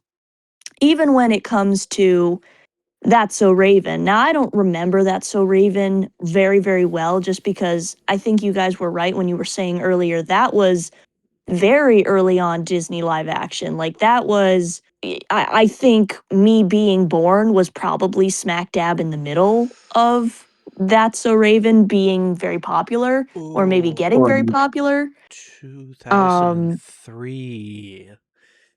So you were just being born, Liam. dang, I was 2, Yeah. and you were I wasn't 4. even alive yet. This was January 17th, 2003 when the first Wow. episode aired. Okay. Well, that makes sense. But from what I can remember, with Raven being our main character and us seeing her family a lot, who was naturally cast as African American, you saw the family unit of a similarly colored people in one family. And then of course things like Sweet Life of Zack and Cody and, Wizards of Waverly Place. Although actually Wizards of Waverly Place, they did have a Hispanic mother, which I knew, but I just thought about it in this context, so that's interesting. But anyway, Do you think that that's strange though, that like they've, like, to my knowledge, right? I mean, obviously they have some like diversity in some of their like live action, but having a primarily like black family oriented live action show for Disney, don't you think it's strange that they haven't brought something into like the light to like focus on that? I Well, do. I Again. do actually. what about the Proud Family as like a African Okay, American focused Disney yeah, I show? I wanted to bring that one up too. See, that one also makes sense. However, it's not live action, it's animated, which Mm. does not make the fact that it is an African American family, that doesn't make that different. But it's like when you see real people in real time, I think that it just gives a different feel. You can animate people or characters to be whatever you want. And I don't remember when the Proud Family came out. Liam, do you know when the I'll Proud look it Family up. came out? It had to have been in the I want to 2000s. think it came out probably around the same time That's So Raven, because that's about the time I remember like seeing it on Disney Channel. 2001. Oh, Okay, so okay. Proud Family was first. Yes, Which this would have been around the time of like, man, what? I know that Fresh Prince was the 90s, but I wonder when Yeah. it ended. First episode was 1990. Okay, so I think it ended before the Proud Family came out. Okay. er, Continue what you were saying while Liam Mhm. looks that up. Mhm. Sure. Not to make any kind of assumptions or anything, it makes logical sense to me that it would follow that trajectory where they started with an animated show and then they're like, hey, why don't we bring this into the realm of reality? And then came out with That's So Raven. That makes sense to me. I'm assuming that might be a factor in how that progressed. I could be wrong, but it's, Philip, actually, you bring up a really great point is like they were on that trajectory and then all of a sudden it seems like it kind of just fell off a cliff. And it's kind of Yeah. weird. Like I haven't watched Disney Channel in a while. Like I don't know what the modern shows are right now, so I couldn't tell you whether they've jumped back onto that trajectory or not, or even attempted. But like when I was growing up, there was not another show like that, like That's So Raven, where it was like African American centered group, or I guess Mhm. group that centered around a race of people that just wasn't Caucasian. You know, Right. we ended up with, yes, like the mixed families, and that was kind of represented a teeny tiny bit, I guess, in Wizards of Waverly Place, but mostly I think it started to come out with Jesse. And then I remember when they had the spin-off of Boy Meets World, Girl Meets World, but I Mhm. think that dealt way less. Like they kind of fell off the what am I trying to say? The ethnicity bandwagon and started entering on like the mental health bandwagon or the identity bandwagon. Mhm. Um Mhm. so it's kind of interesting how it was sort of explored and then it was like poof, we're on to another thing already. So it's very interesting how that happened. I remember one episode of Wizards of Waverly Place where Alex was failing Spanish and her mom was like, "How are you failing Spanish? Like, I'm Spanish. I'm Hispanic." Like, okay, and then like, she started going over the vocab words with her. And Alex like her mom would be pointing at household objects, right? And she pointed to a lamp and Alex would be like, "Lampito?" And the mom was like, "No, it's lampana." And then she would point to a cup, and Alex would be like, "Papito?" And then she just gave up. So I guess they did kind of bring that into it was like humorous and so it made sense. It Mhm. had context. But from what I can remember, that's like one of the only times where the object of ethnicity was like really talked about, that it was not white, I guess. Which is neither here nor there. I just think it's an interesting Yeah, observation. it kind of, not to interrupt if you're not done, but it's like, No, go ahead. while looking through Chrome and looking at air dates and stuff, it on like Fresh Prince of Bel-Air, it gave me like a list of shows that is like African American oriented, like sitcom family shows like Family Matters I brought up earlier, but you also had like Damon Wayans and his show My Wife and Kids. Just a couple of other shows, like The Cosby Show definitely being one of the legacy shows about that, and being at the time when it came out, the fact that it was not just a sitcom show, but an African American family sitcom show that was one of the most watched shows in the country was very groundbreaking. And it's kind of neat that like when Disney did their attempt at it, like it didn't start in live action until we got like That's So Raven, as you put it, like it started with the Proud Family. And some of the observations that you've made where it's like they shifted from like shows where they've had a diverse cast in terms of ethnicity, like Jesse and I guess the follow-up show Bunked, where they kind of like had the Oh, same yeah. cast. They had like the same cast. I don't know any of their actors' names or much of their characters' names, but they still had some of those cast members on that show. But when you talked about how they swapped from focusing on a diverse cast in terms of ethnicities and ethnic backgrounds to stuff that deals with mental health, sexuality, identity, stuff like that, it made me think about there's a popular show that I know that a lot of people like called The Owl House, which is one Oh, of yeah. many animated shows that's kind of geared towards kids, but it's also entertaining to adults who kind of like that stuff. Where it's like the two leading characters, from what I know, are like girls and they fall in love and they're in a lesbian relationship, and there's plenty of like queer stuff that goes on there. And it's like, that's totally fine. But it's definitely a shift of like focus. And it's like, I think the characters are still diverse in terms of like their skin color or ethnic background, stuff like that. It's like they're still tackling the bases, but they've definitely shifted focus to a couple of other things. Mm.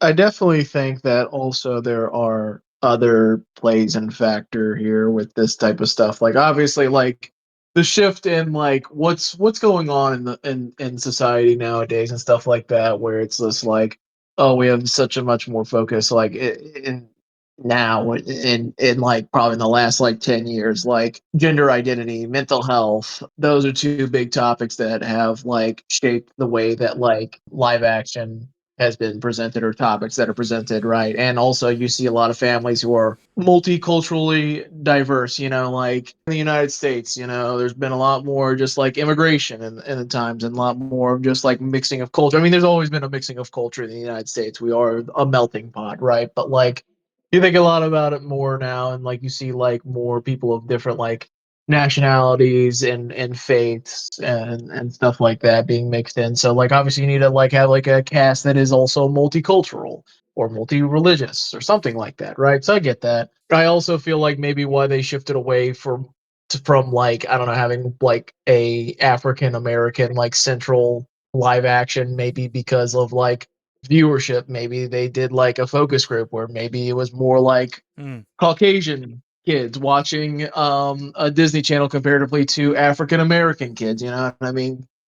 So it could also have been a factor of that. But I do think it's strange though that like most of the shows have been primarily Caucasian actors or actresses like as the main role comparatively to like oh yeah there's only been like a couple of like African American specific lead actresses or actors As you in can some of these see, shows, like Corey in the house Corey on and the the Nintendo DS.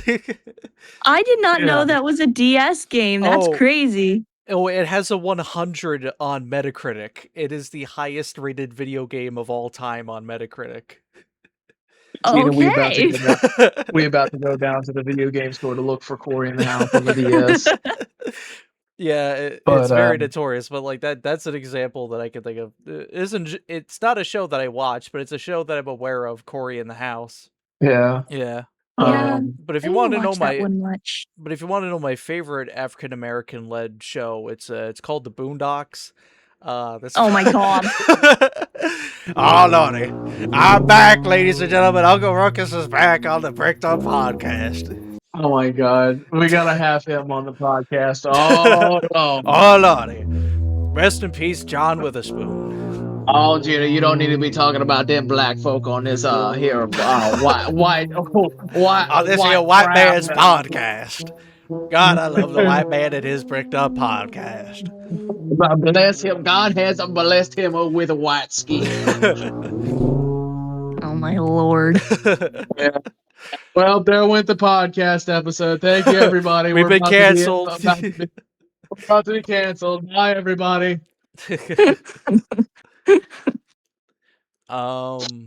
Yeah. Gina, is that all? What was the topic you were tackling? Because I went to go pee. I was just bringing up observations that I had noticed about representation of different groups of people, particularly in the ethnicity realm over time. Neat. Yeah. Philip, is there a specific topic you want to tackle? I don't think there is that I can think of. Okay. God, I you're think lame. You know what? You shut up, bitch. Lame. That's You shut up. That's fine, Philip. I know that there's some stuff that we talked about in the past that before I guess I settled down the topic of shows that we don't like. I know that sometimes you and I have briefly talked about like the DC block on Cartoon Network and Disney's like Yeah. Marvel time with Disney XD. If you and I want to go back and forth on that. Yeah, I guess like I will always be a Marvel fan higher than I am a DC fan. But holy shit, did Cartoon Network do fucking throw us a goddamn bone or throw the DC universe a fucking bone with their DC block. Young Justice, Green Lantern. What was the full was that the official title or was there like a more I think official it was title? like Green Lantern the animated series or Green Lantern the series because it came out simultaneously with the Ryan Reynolds movie. Yeah, don't watch the Ryan Reynolds shit. Fucking Yeah. watch the animated Watch series. this You will have show where the Red Lantern watch the falls in show. love with a robot. Well, it's basically like what you wanted to see with Master Cheeks, you know. I was just And thinking that. Cortana. Yeah. And there was one more show, wasn't there, that was part of the DC block? Batman It the definitely Brave wasn't and the Bold. Brave and the Bold. Yes, I was about to say like it can't be like Teen Titans Go because that was way after. Yeah, that was a little later. There was also Beware the Batman, which was interesting history with that show. Beware the Batman had like its first season on Cartoon Network, and then it had its second season on Adult Swim, which was Cartoon Network's Nick at Night, which is something we haven't tackled yet. Yeah, that's true. I guess just to briefly talk about the DC block, it's just like I think that was something that was great about Cartoon Network is that they had like if they had like a pairing of like similar media, they would put them into blocks or whatever, right? And like this one specifically was about DC and like honestly, I don't think any of the thing that they showed in the DC block was bad. It was all quality content and could stand on its own. This was something that you would look forward to every fucking week. You know, it's just like, oh yeah, the DC block on Thursday night. Every week, one new episode for the Green Lantern animated series, Young Justice, and Beware the Batman or the Batman Brave and the Bold. Batman Which one Brave and did the you say? Bold was first. Yes. So like it was a fantastic block. If we went into each individual show, we would be here for fucking hours. That'll be for the DC episode. I don't know. There was a really fucking good show that Marvel had on one of these like cartoon. You know who I really hate out of any cartoon is those fucking squatties. You know what I mean, Liam? That was on Cartoon Network, I'm pretty sure. Was it a Cartoon Network? I think Superhero Squad was a Cartoon Network show. Yep, Cartoon Network. which is Yeah. crazy because I think that was before Disney acquired Marvel. I believe so, yeah. So like this was like pre in the 2010s that they acquired that. I don't remember around that exactly, time. but yeah, so like back when they had like Andrew Garfield as like Spider-Man and Tobey Maguire. Yeah, they were switching into that. But yeah, the DC block, solid. The Marvel block Yeah. on, I guess I could call it the Marvel block on Disney Channel or Disney XD. It's a little mixed. Like Hulk and the Agents of Smash was pretty great, but like the other shows are like, it could have been better. Yeah, and From what I you bring know. up Adult Swim is like where you got adult animation. Like I think it was like about 9 o'clock, right? Cartoon Network would be like signing off for the night. See you at 6 a.m. the next day, Good and night. then you would get good night, and then you would turn into a much more cozy adult.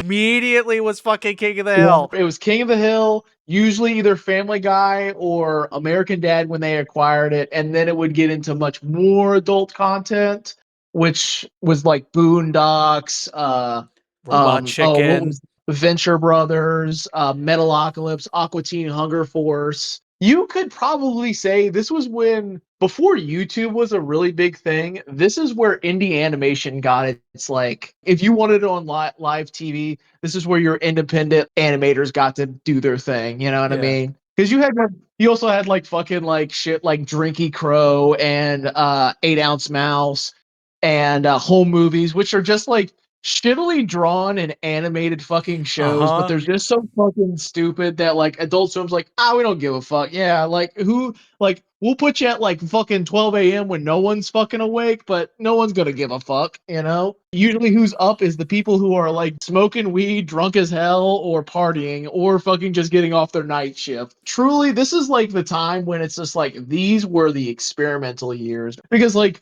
you see so much crazy animation and stupid shit on YouTube, but man, to like not have the YouTube, like have discovered YouTube at that point, and this is the only thing that you get as like experimental animation or indie animation, dude, it was wild as shit. Oh my god, and my favorite, Xavier Renegade Angel. Oh, yes. Would you like to read my literature? And what do you call these wind monkeys? Wigaboos? And I'm not going to finish that sentence. Yeah, like anyone put the scene on the screen. I'll just play the scene. And what do you call these wind monkeys? Wiggaboos? Wiggers. Well, I caught this wigger staring saucy at my mistress. Oh my gosh, yeah. Gina, did you ever watch like anything Adult Swim growing up? No. No. Good Christian family Gina grew up in. Yeah, your mom could comprehend what was like shown on like Adult Swim at night. Yeah, that wouldn't have been. I mean, it just wouldn't have been something I would have liked too, because I only like stupid humor up to a point, right? There's still got to be something about it that is relevant. And like the kind of stupid humor I grew up with was like the Three Stooges and Dumb and Dumber and stuff on SNL, like Will Ferrell SNL and Chris Farley SNL, like DVDs, right? I would not have found something like Aqua Teen Hunger Force to be funny to me nor make sense to me. And if it's not funny and it doesn't make sense, I don't want it. For some people, that's like the recipe for that's what they love. For me, it's just not. Do you see why I am the way I am now, Gina? Darling, I've seen why you are the way you are for a very long time. And I know, I don't just question your sanity. I know you're not sane, but I choose to love you anyway. Yeah.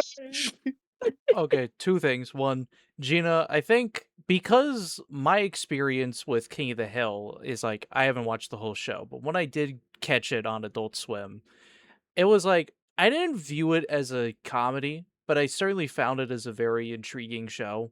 Definitely has a lot of adult and life themes that I think wouldn't be too applicable to me as a kid at the time.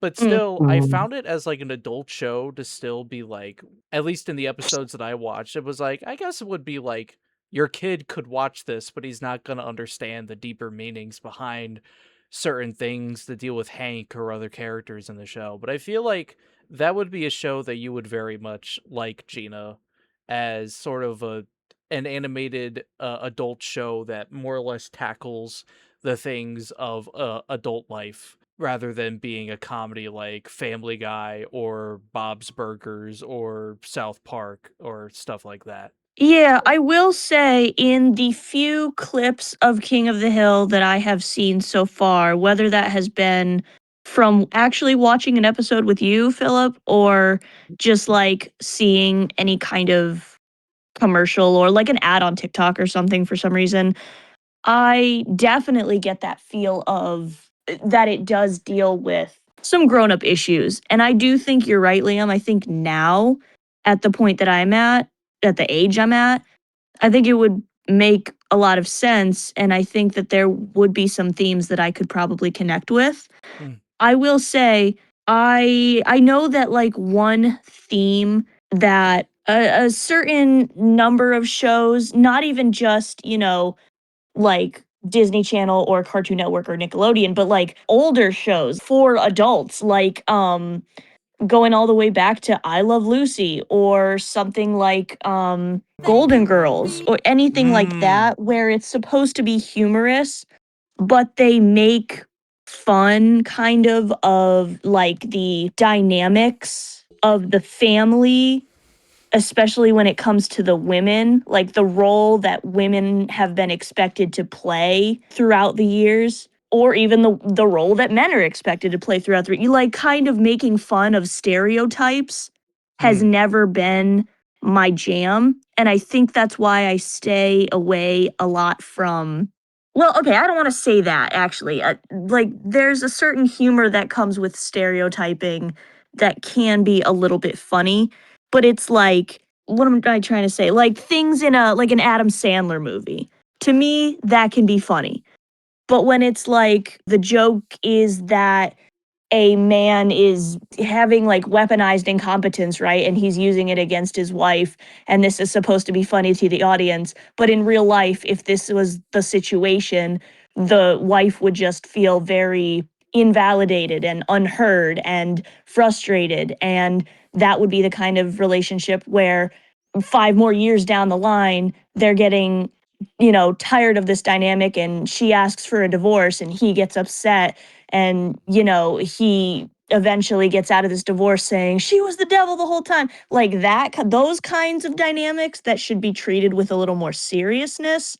I can't handle humor behind those dynamics, and I'm definitely not saying at all that King of the Hill might be like that because I have no idea. I don't know anything about King of the Hill. But what I will say is when it comes to adult shows that make fun of that dynamic, I'm out. I'm way out. I I get definitely you. think you would relate to like Hank's mentality, where it's like things used to be a certain way and they made sense because they were using common sense. But the way that they are now, no one's using common sense anymore. I think you would relate so much to all the internal struggles that like Hank Hill faces on a daily basis with a lot of the episodes.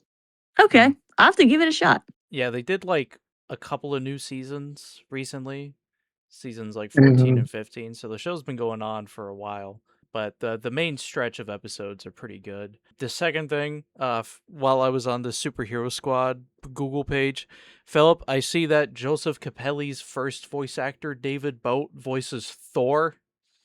No way. Yeah, that's crazy. Hell But yeah. Gina, you were talking about something that I was thinking about earlier when it came to a topic that I've been kind of brewing about in my head, which is kind of like sitcoms. And you brought up Golden Girls, which is, in my head, one of the only sitcoms that I can actually stomach because I actually think it's funny, and I'll get to a reason why. And this is where we introduce shows that I don't like or that we don't like. We're going to jump right into that topic. So let's start off with sitcoms in general. I am not the biggest fan of sitcoms. I think they are the least funny form of comedy that there may be. And that's because I can't stand the fucking pre-recorded, overused laugh track. The laugh track. Fucking The laugh all track. that bullshit. I can't stand it. Like, I never found iCarly to be like belly roll, laughing, laugh out loud funny. I was entertained by it, don't get me wrong, but I don't know if it was just my autism, but I could never really express, like, oh, I kind of find the show entertaining, but I'm not laughing, which I guess some people could really relate to. But it's like, when it comes to those old shows where you know that they are actually filmed in front of a live audience and that the audience is actually laughing, you kind of feel like you might want to laugh along. Or that, you know, the humor and the comedy of those shows from way back when was, I don't know, actually funny and was actually good. And stuff that's trying to be comedic on purpose isn't really that funny. And stuff that's not trying to be funny and overly serious is comedic because sometimes the writing is shit.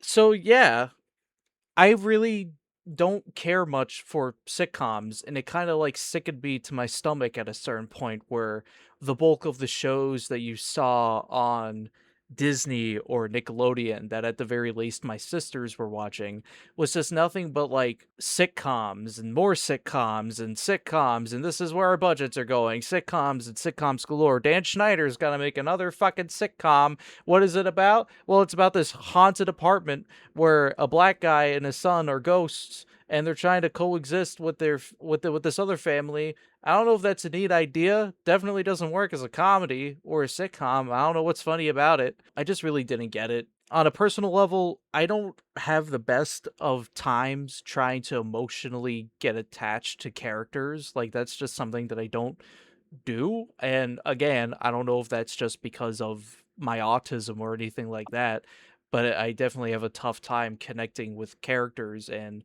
you know, at points in time where people are like, oh, you're gonna cry when this happens. It's like I sit there with like a Homelander blank face as I watch like a character that I've been following for like 2 video games now get fucking slaughtered right in front of me. And it's like, I have no emotional attachment to this. The greatest emotional attachment I've had to a character was the horse in the what's the movie from the 80s with the horse who gets fucking sunk into a smog. The Never-Ending Story, that's what it was called. Like, I felt so emotionally attached to this horse. I don't know. I'm one of those people, like Philip knows that I can't watch the fucking dog scene in The Thing. Yeah. At all. Yeah. I can't watch animal cruelty or anything like that. Like, I feel a deep emotional connection to animals for some reason. But anyway, it's like, I don't know. I don't find modern sitcoms funny. Older sitcoms I find funny because at least like people are actually laughing at the jokes, at the humor, and whether it was appropriate for the time or not, it's still kind of funny, but it just feels so fake when it comes to modern stuff where it reuses laugh tracks that were recorded from the 90s and have been reused for decades on now. And this will probably be a hot take. Friends is not funny at all. I don't like it. It's not funny. It's boring as shit. Like, I watched a handful of episodes with my brother. Didn't think it was funny at all. I also think The Office isn't funny. So that's my hot take. It's boring as shit. And I don't exactly like the fucking cinematographic style of the show. I don't think it's that great. And that's applicable to basically most Nickelodeon and Disney shows, as I said before, with one exception, Drake and Josh, because that show's actually funny. The game Sphere will always be iconic. But that's number one. Number two is going to be related to Cartoon Network in one show in particular, and it's not going to be Teen Titans Go. I'm going to give Teen Titans Go a pass right now, because I'm going to save that for the DC episode. Johnny Test will be my victim. I fucking hate Johnny Test. It is so fucking overstimulating. I do not know how or why that show was allowed to be kept on the fucking air and run for as long as it did. I hate that show with a burning passion. I hate Johnny Test. I hate his dog named Shit. AKA Dookie. Who names their dog Dookie? I don't like his sisters at all. They're cunts. I don't like his dad. His mom, being the hot redhead she is, I don't like her that much either. Bling Bling Boy is the most fucking iconic character, and I still hate him. The two police officers are probably the funniest characters in the whole show. I blew up Malaysia. That's funny. Okay? Everything else is so overstimulating. There's like, man, there's a video that counts like 100+ sound effects in like one scene. That's the whip crack. Yeah, not just the whip cracks. Like, you have like whistle bells, you have like broken knuckles cracking or shit like that. There's like 100+ sound effects in 30 seconds. I am appalled, perplexed even, at the fact that somebody at Cartoon Network pitched this show, it got off the ground, it got made for years, and somebody in the sound department had a fucking field day. Like, holy crap, were you trying to uncover how many kids have fucking ADHD? Because I think this was a psyop by the government to see who had neurodivergency. Jesus Christ. I fucking hate this show. And I know that I said I was going to save Teen Titans Go, but to rag on it a little bit, it's practically the same thing. With the exception of one episode, of course, which is the Night Begins to Shine episode. That's the best one. I added that to my Apple Music because of that. It's a goated ass song, and I hate how it's attached to the show. But anyway, yeah. Fuck Johnny Test. Out of all the shows that were fucking able to stay on the air on Cartoon Network for like 3+ years, it shouldn't have been that one. You should have given that air time to fucking Symbiotic Titan and Generator Rex. Fuck Johnny Test. So would you say it was a test of your will to watch? Yes, very much so. I hate it. Too overstimulating. You know how like autistic people like rate spoons now? Like that's the meme where it's like, rate the spoon, and everybody's like, this is awful. That's how I feel about Johnny Test on the stimulation scale. Little Bear is a 10 out of 10. Johnny Test is a fucking -12. You know the scene in the first Transformers movie where like they're in the interrogation room and the guy's eating the fucking donuts. It's like all your favorite cartoons. It's just like, listen, this is how it's gonna go. They're gonna play good cop, bad cop, and also see they're trying to look at you to see if you're fucking nervous, right? I ate all they put those donuts on there to see if you're nervous and you're guilty. You're not gonna eat the donuts. I ate the whole damn plate. I ate the whole plate. And then they The whole plate. and they walk in and they slam the papers on the ground, and it's a copy of fucking like all the seasons of Johnny Test, and you're like, She did! She did! She's the one you want to play my video games and everything. I just tried to download a couple of down songs off the internet. Who has it? Who has it? Neil, shut up. No, you shut up. Don't talk to me. Don't talk to me, criminal. Oh, Sugar Rush. Yeah, I gotta do an edit of that. Oh my gosh, Philip. Just me like, you're like sitting in the corner and like I'm just enjoying all of like the nice stimulating shows from my childhood. It's like, you're gonna have that piece? It's like Little Bear, and I take it. I'm like, oh, all right, Philip, here you go. They're gonna bring in fucking Johnny Test, all right? I'm gonna be fine. Watch, they're gonna bring it in. I'm gonna be fine, right? I'm gonna be fine. Motherfucker, why would you bring this to me? I'm gonna be fine, Philip. I watched my good shows. I'm completely fine. They bring in Johnny Test. I'm like, fuck off with that bullshit. This fucker wants me to watch it for this fucking video. God damn it! Oh, something I forgot to bring up when we were talking about Adult Swim, because I've been on a riding shotgun kick again when it comes to the manga, because I've been doing a fan novelization, and I kind of got like a reinvigoration to try and do that video that I promised like last year that I never did. But like, I honestly wish that if they did like a faithful animated show for Riding Shotgun, I think that could have thrived on Adult Swim, honestly. I know, I think, Philip, I was thinking about the other day, I sent you the 2 volumes like last year, right? I haven't read it. I haven't touched it. Yep, that's what I figured. Anyway. Yeah, I fucking hate Johnny Test. I don't like modern sitcoms. That's my take. I'm probably gonna get hate for it, but knowing our viewers, they don't watch 5 minutes into past the fucking videos. Anyway, What? Who wants to go next? Talk about the shows that they despise and hate. I really don't have a lot. Gina, do you have a lot or anything? Well, yeah, I do. Oh boy. Let's hear it. Well, like I said earlier, I hate to keep mentioning it, but I just want to put it right back on the table. I don't like Jessie. I don't relate to it. I think it's crazy. I think it's trying too hard. I don't think the concept is necessarily unique, nor do I find it entertaining. And that one fucking episode where Emma is like becoming a teenager and it's the crossover between Jesse and Sweet Life. And Mr. Mosby is like talking to Jesse, and Jesse's like trying to find Emma, and Emma's locked herself in a room in the hotel. And Mr. Mosby's like giving Jesse life advice about how Emma is feeling super fucked up right now and everything's just like weird and wrong because she's becoming a teenager. And apparently, when you become a teenager, you must, as a rite of passage, I guess, for this TV show, like go completely goth and dye your blonde hair black and have black lipstick and like try to explore your identity.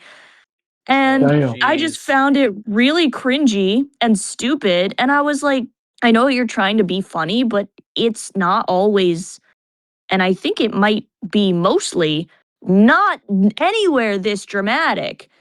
And it's just not funny. And I didn't like that episode. That one really, really turned me off, especially because I was excited to watch another episode of Sweet Life and then realized, fuck, it's not a crossover with anything I like. It's a crossover with fucking Jesse. And the whole point of the fucking episode is Emma freaking out because she's becoming a teenager.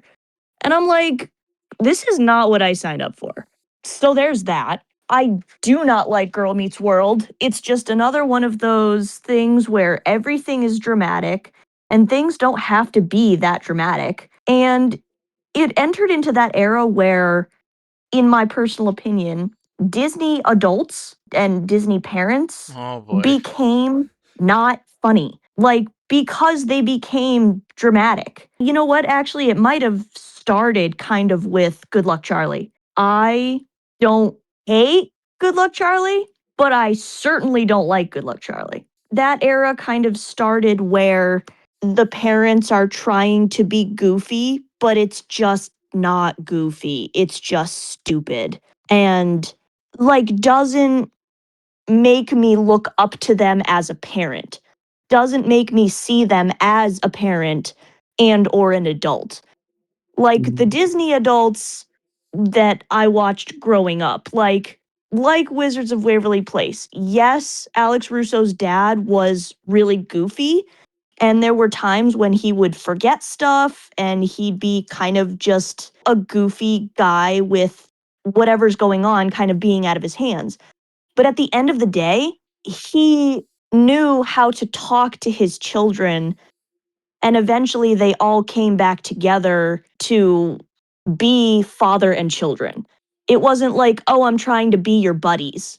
I'm trying to be, relevant to kids just like you guys are trying to be relevant to kids. It was, no, I am clearly an adult and I'm clearly going to show the kids that are watching this show that I am an adult, and that's not necessarily a bad thing. In fact, it's a thing that you can take comfort in because when you need somebody to look up to and you need somebody to be the adult, I'm going to be the adult, which in real life translates to hopefully for the kids that had those kinds of adults, because a lot of kids didn't or don't, and that's super unfortunate. But for the kids that did, those kinds of shows said your adults are supposed to be there for you. And when you need them, you can tell them that you need them and they will be there. Like Disney adults now, I don't feel give me that vibe. Like I would not be secure as a child to come to you with my problems when you're trying to act like me,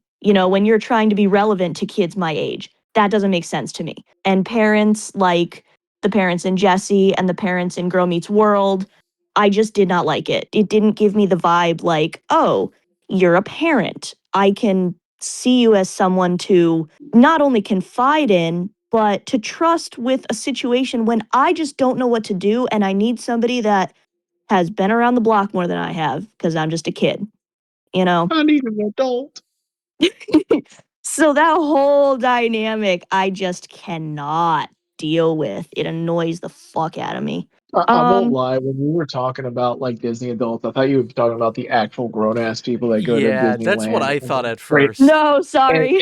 and scream at the top of their lung when they see fucking Mickey Mouse, like they've seen him for the last 26 times or years in a row that they've gone to I Disneyland. found a hidden Mickey within the lungs of this child. Ellen found it when she was eating one of the babies. Oh my god. And then I ate that baby too to gain its soul for Mickey. There was a hidden Mickey in the placenta. Oh my Good god. god.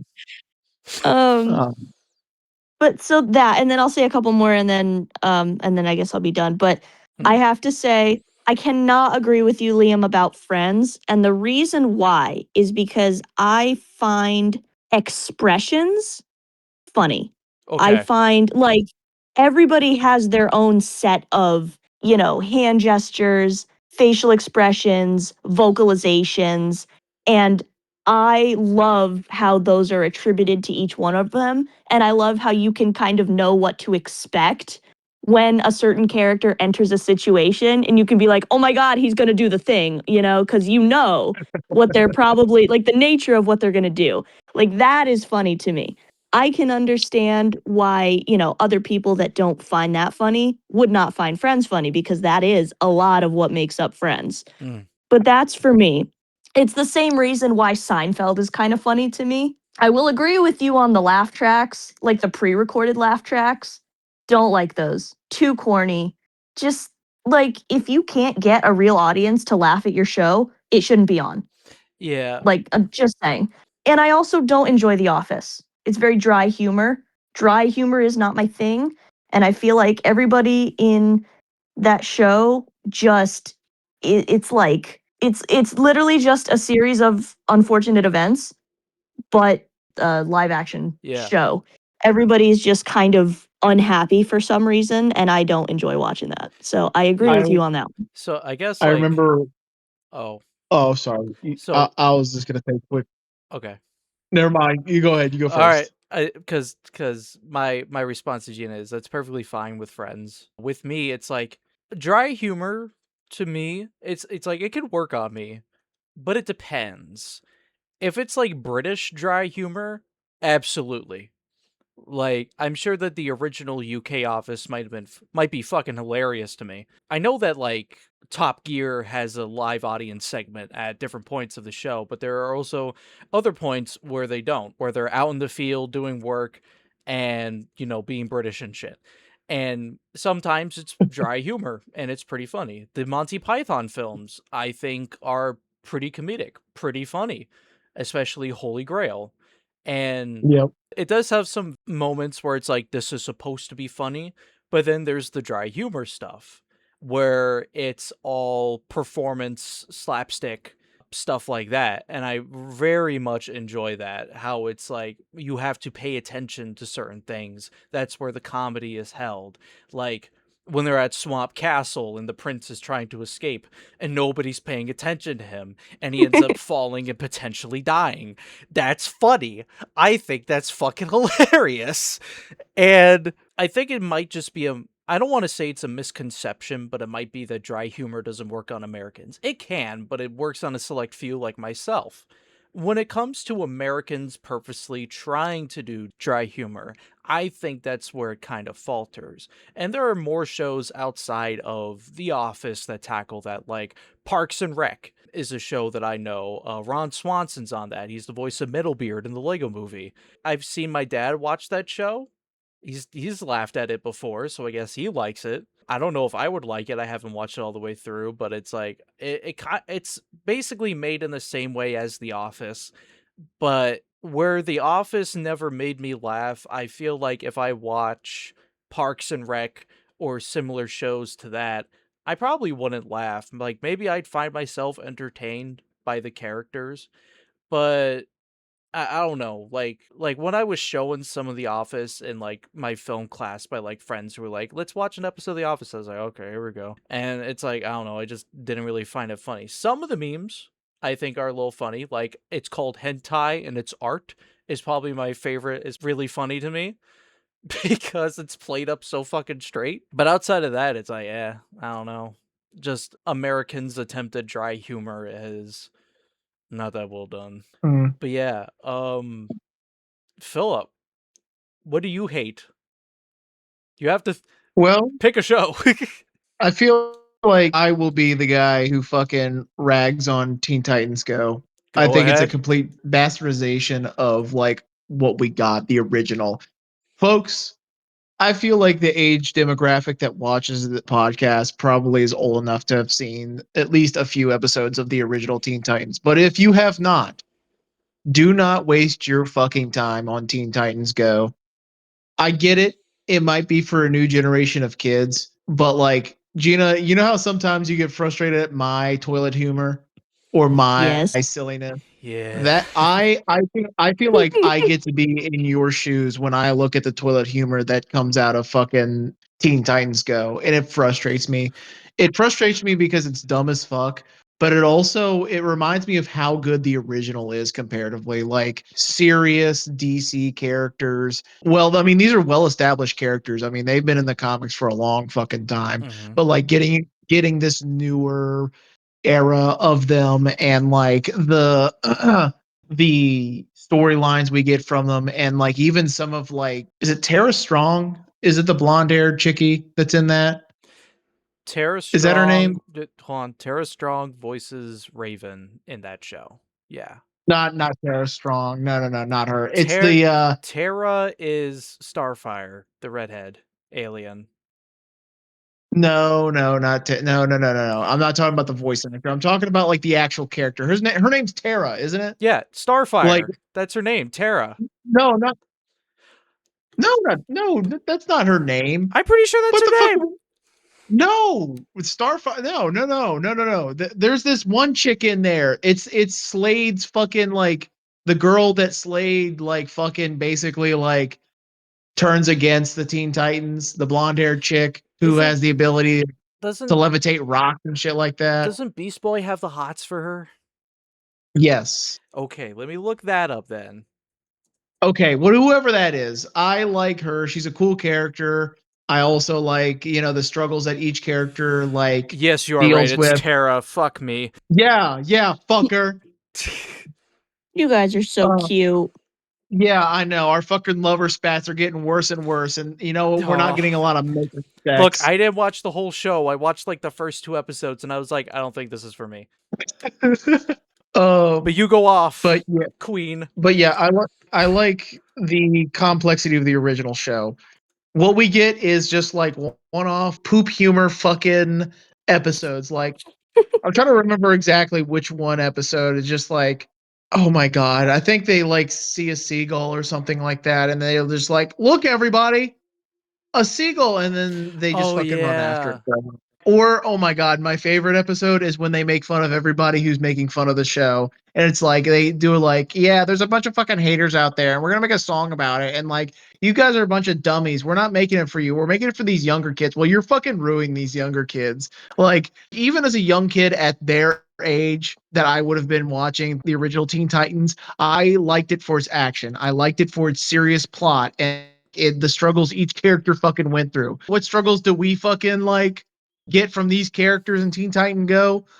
Oh man, fucking Starfire shit in her diaper, and now we gotta find a way to change her diaper and clean it up.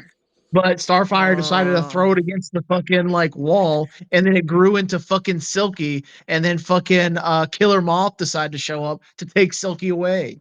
Oh, not Killer But then Moth. yeah, They ruined my um, boy.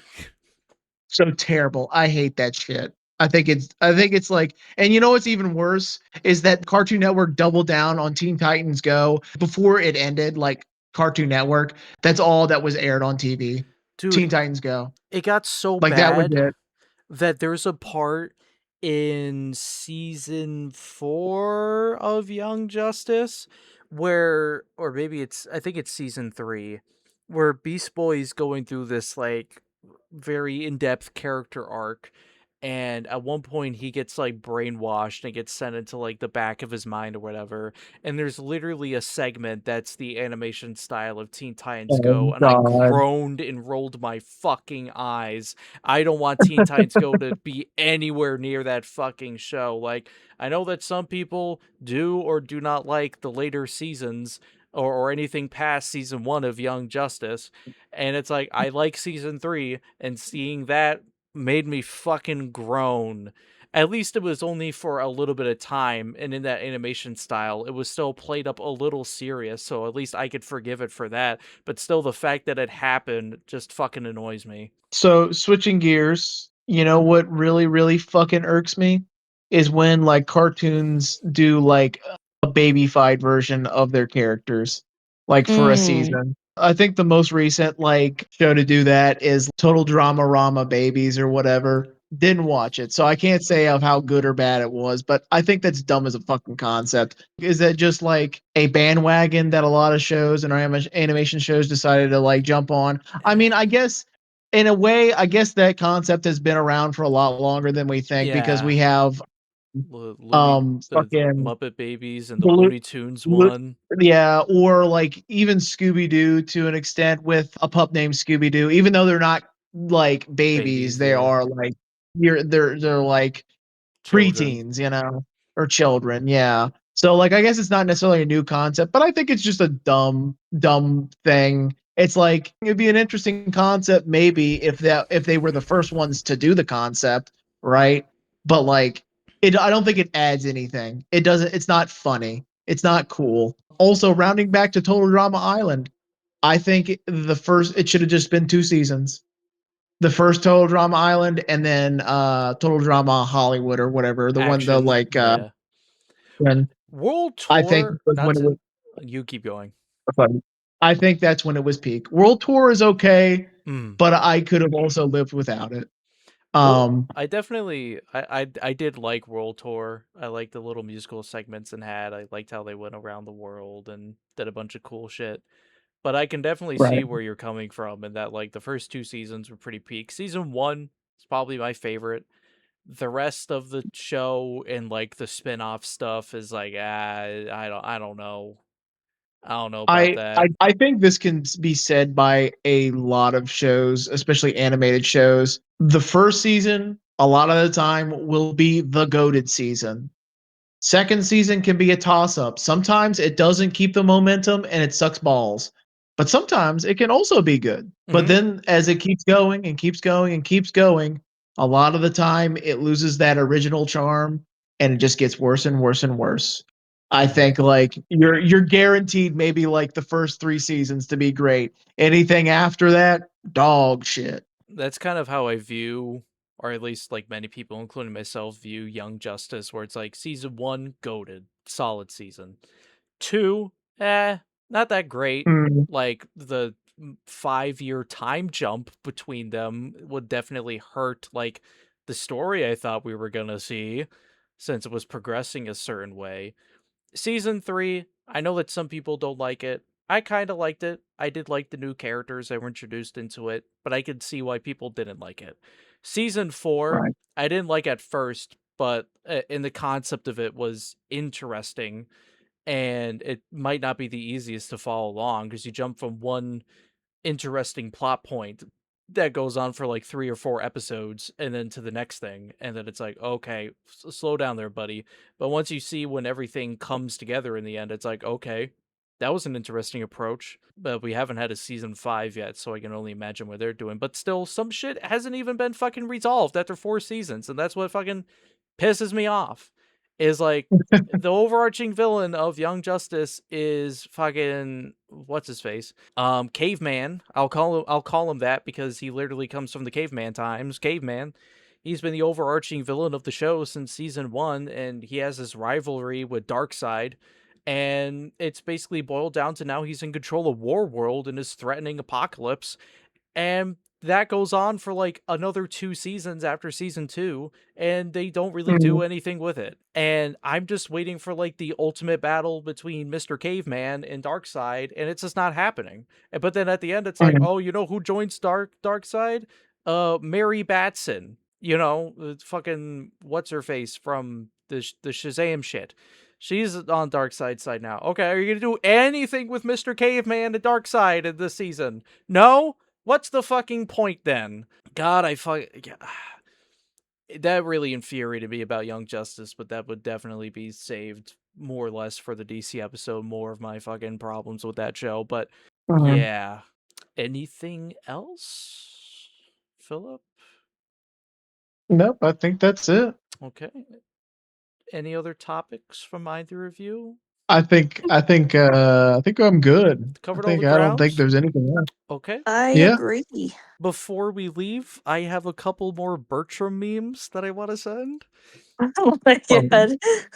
All right. Hold on, By the way, can we have these Bertram memes just put out through the episode so Yes. people can see? Absolutely. You know me, Philip. Okay, I'm gonna send 4. Give me a moment. I'm gathering them because I saw these and I was like, "Oh, these are funny." We should instead of our There usual we go. characters in the oh my god, assert Dom. OG baddie. You know what? You know who we should make? Hey Gina, we should make your character on the podcast cover Bertram. Oh my god. I mean, whatever you guys want. Oh, that's so fucking funny. I love the assert dominance fucking like Amazon flag fucking but yeah, I think that's gonna be about it for this intriguing episode. What are you laughing at? Beavis Steps to Daddy. You just saw that. Oh my god, Liam, can you get me that on a t-shirt, please? I was just gonna say that. We're Etsy selling it. It's a wall tapestry. Oh my god, I wonder if I can get it as a t-shirt because I would wear that out in public. I'm not lying. I would fucking wear that shit.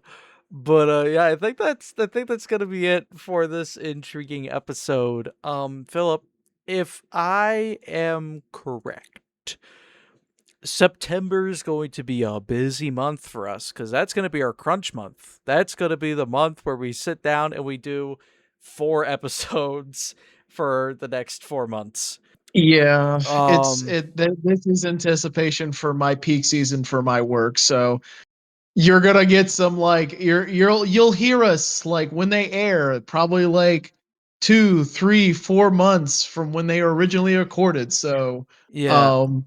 pretend, motherfuckers. It's Christmas in September. So September on the docket is the DC episode. Okay. It's Yay, badge approaching man. fast. Yeah, it is. We put it off for too long, Philip. Just like this episode, put it off for too long. It's coming. Yeah. Oh, I'm sure it's coming in one way. There's gonna be a lot to talk about in that one. Oh yeah, like a big load of things to talk about. And I guess we'll just throw out like what's the rest of the episode since we're gonna be crunching them. For the viewers and listeners, October we will be covering Hellboy for Halloween. Ooh. November we will be celebrating the 20th anniversary of Resistance. Ooh. And in December, we have a very special holiday-themed episode proposed by Philip, where we will be talking about Jingle All the Way. That just one movie. Yeah. Just one movie. And well, I have it as Jingle All the Way / Arnold Schwarzenegger because I'm like, well, talking about one movie, that's not going to be much. Let's just talk about Arnie for the rest of the episode. Yeah, we get to talk about Arnie and all kinds of cool things. Guys, this is a special thing for me, or like this is a first announcement for everybody. We are going to have a legitimate Arnold Schwarzenegger joining us on the podcast for that very episode. So, oh my God, let's give. They're taking it to the Come on, Jimmy, we don't have a lot of time. big round of applause for like Arnold when he shows up. It's gonna be a Christmas miracle, gang. Yeah. Sure. Definitely gonna make that happen. Just fucking calls us up and he's like, I watched your episode, the Disney channel episode, and I want to do the podcast with you. I want to do the podcast. I want to do the podcast. Also, I was on the phone with Mr. Wagner, and he said that Liam had cancer, and it was his make a wish thing for me to be on the podcast. Oh my fucking god. Jeez. It felt so tight with that Turbo Man outfit. I got him fucking going. I am the government. I am the Turbo Man and the Terminator, a T-800. All right. Bye everyone. Thank you for listening. Bye-bye. Bye. Thank you for listening. Say bye, Philip. No. Upset. Have not had Baba. It's past 9 o'clock. Guess you don't get your Adult Swim. It's 8:59. You have 1 minute until you get until your Baba expires. I guess. No, Baba. I'm gonna go say bye until I get Baba. It's been 3 hours. Gina gives us Baba, whatever that means. It's 9 Yeah, how o'clock. much You Too get late. Listen, you get a bop bop on the nose. I'll give you one of them. Gina, how about you just fucking whip out a titty? So, all right, because I'm hungry. Hey Philip, you're not funny because you make genital jokes. You know what? I fucking made myself laugh, so that's funny enough. Ain't that right, crowd? You Yeah. laugh at the dumbest shit, motherfucker. Yeah, I fucking do, and I'm proud of it. I'm proud to be a retard. At least I know I'm free. What the fuck is this ending? Okay, bye everyone. Bye-bye. Bye, everyone.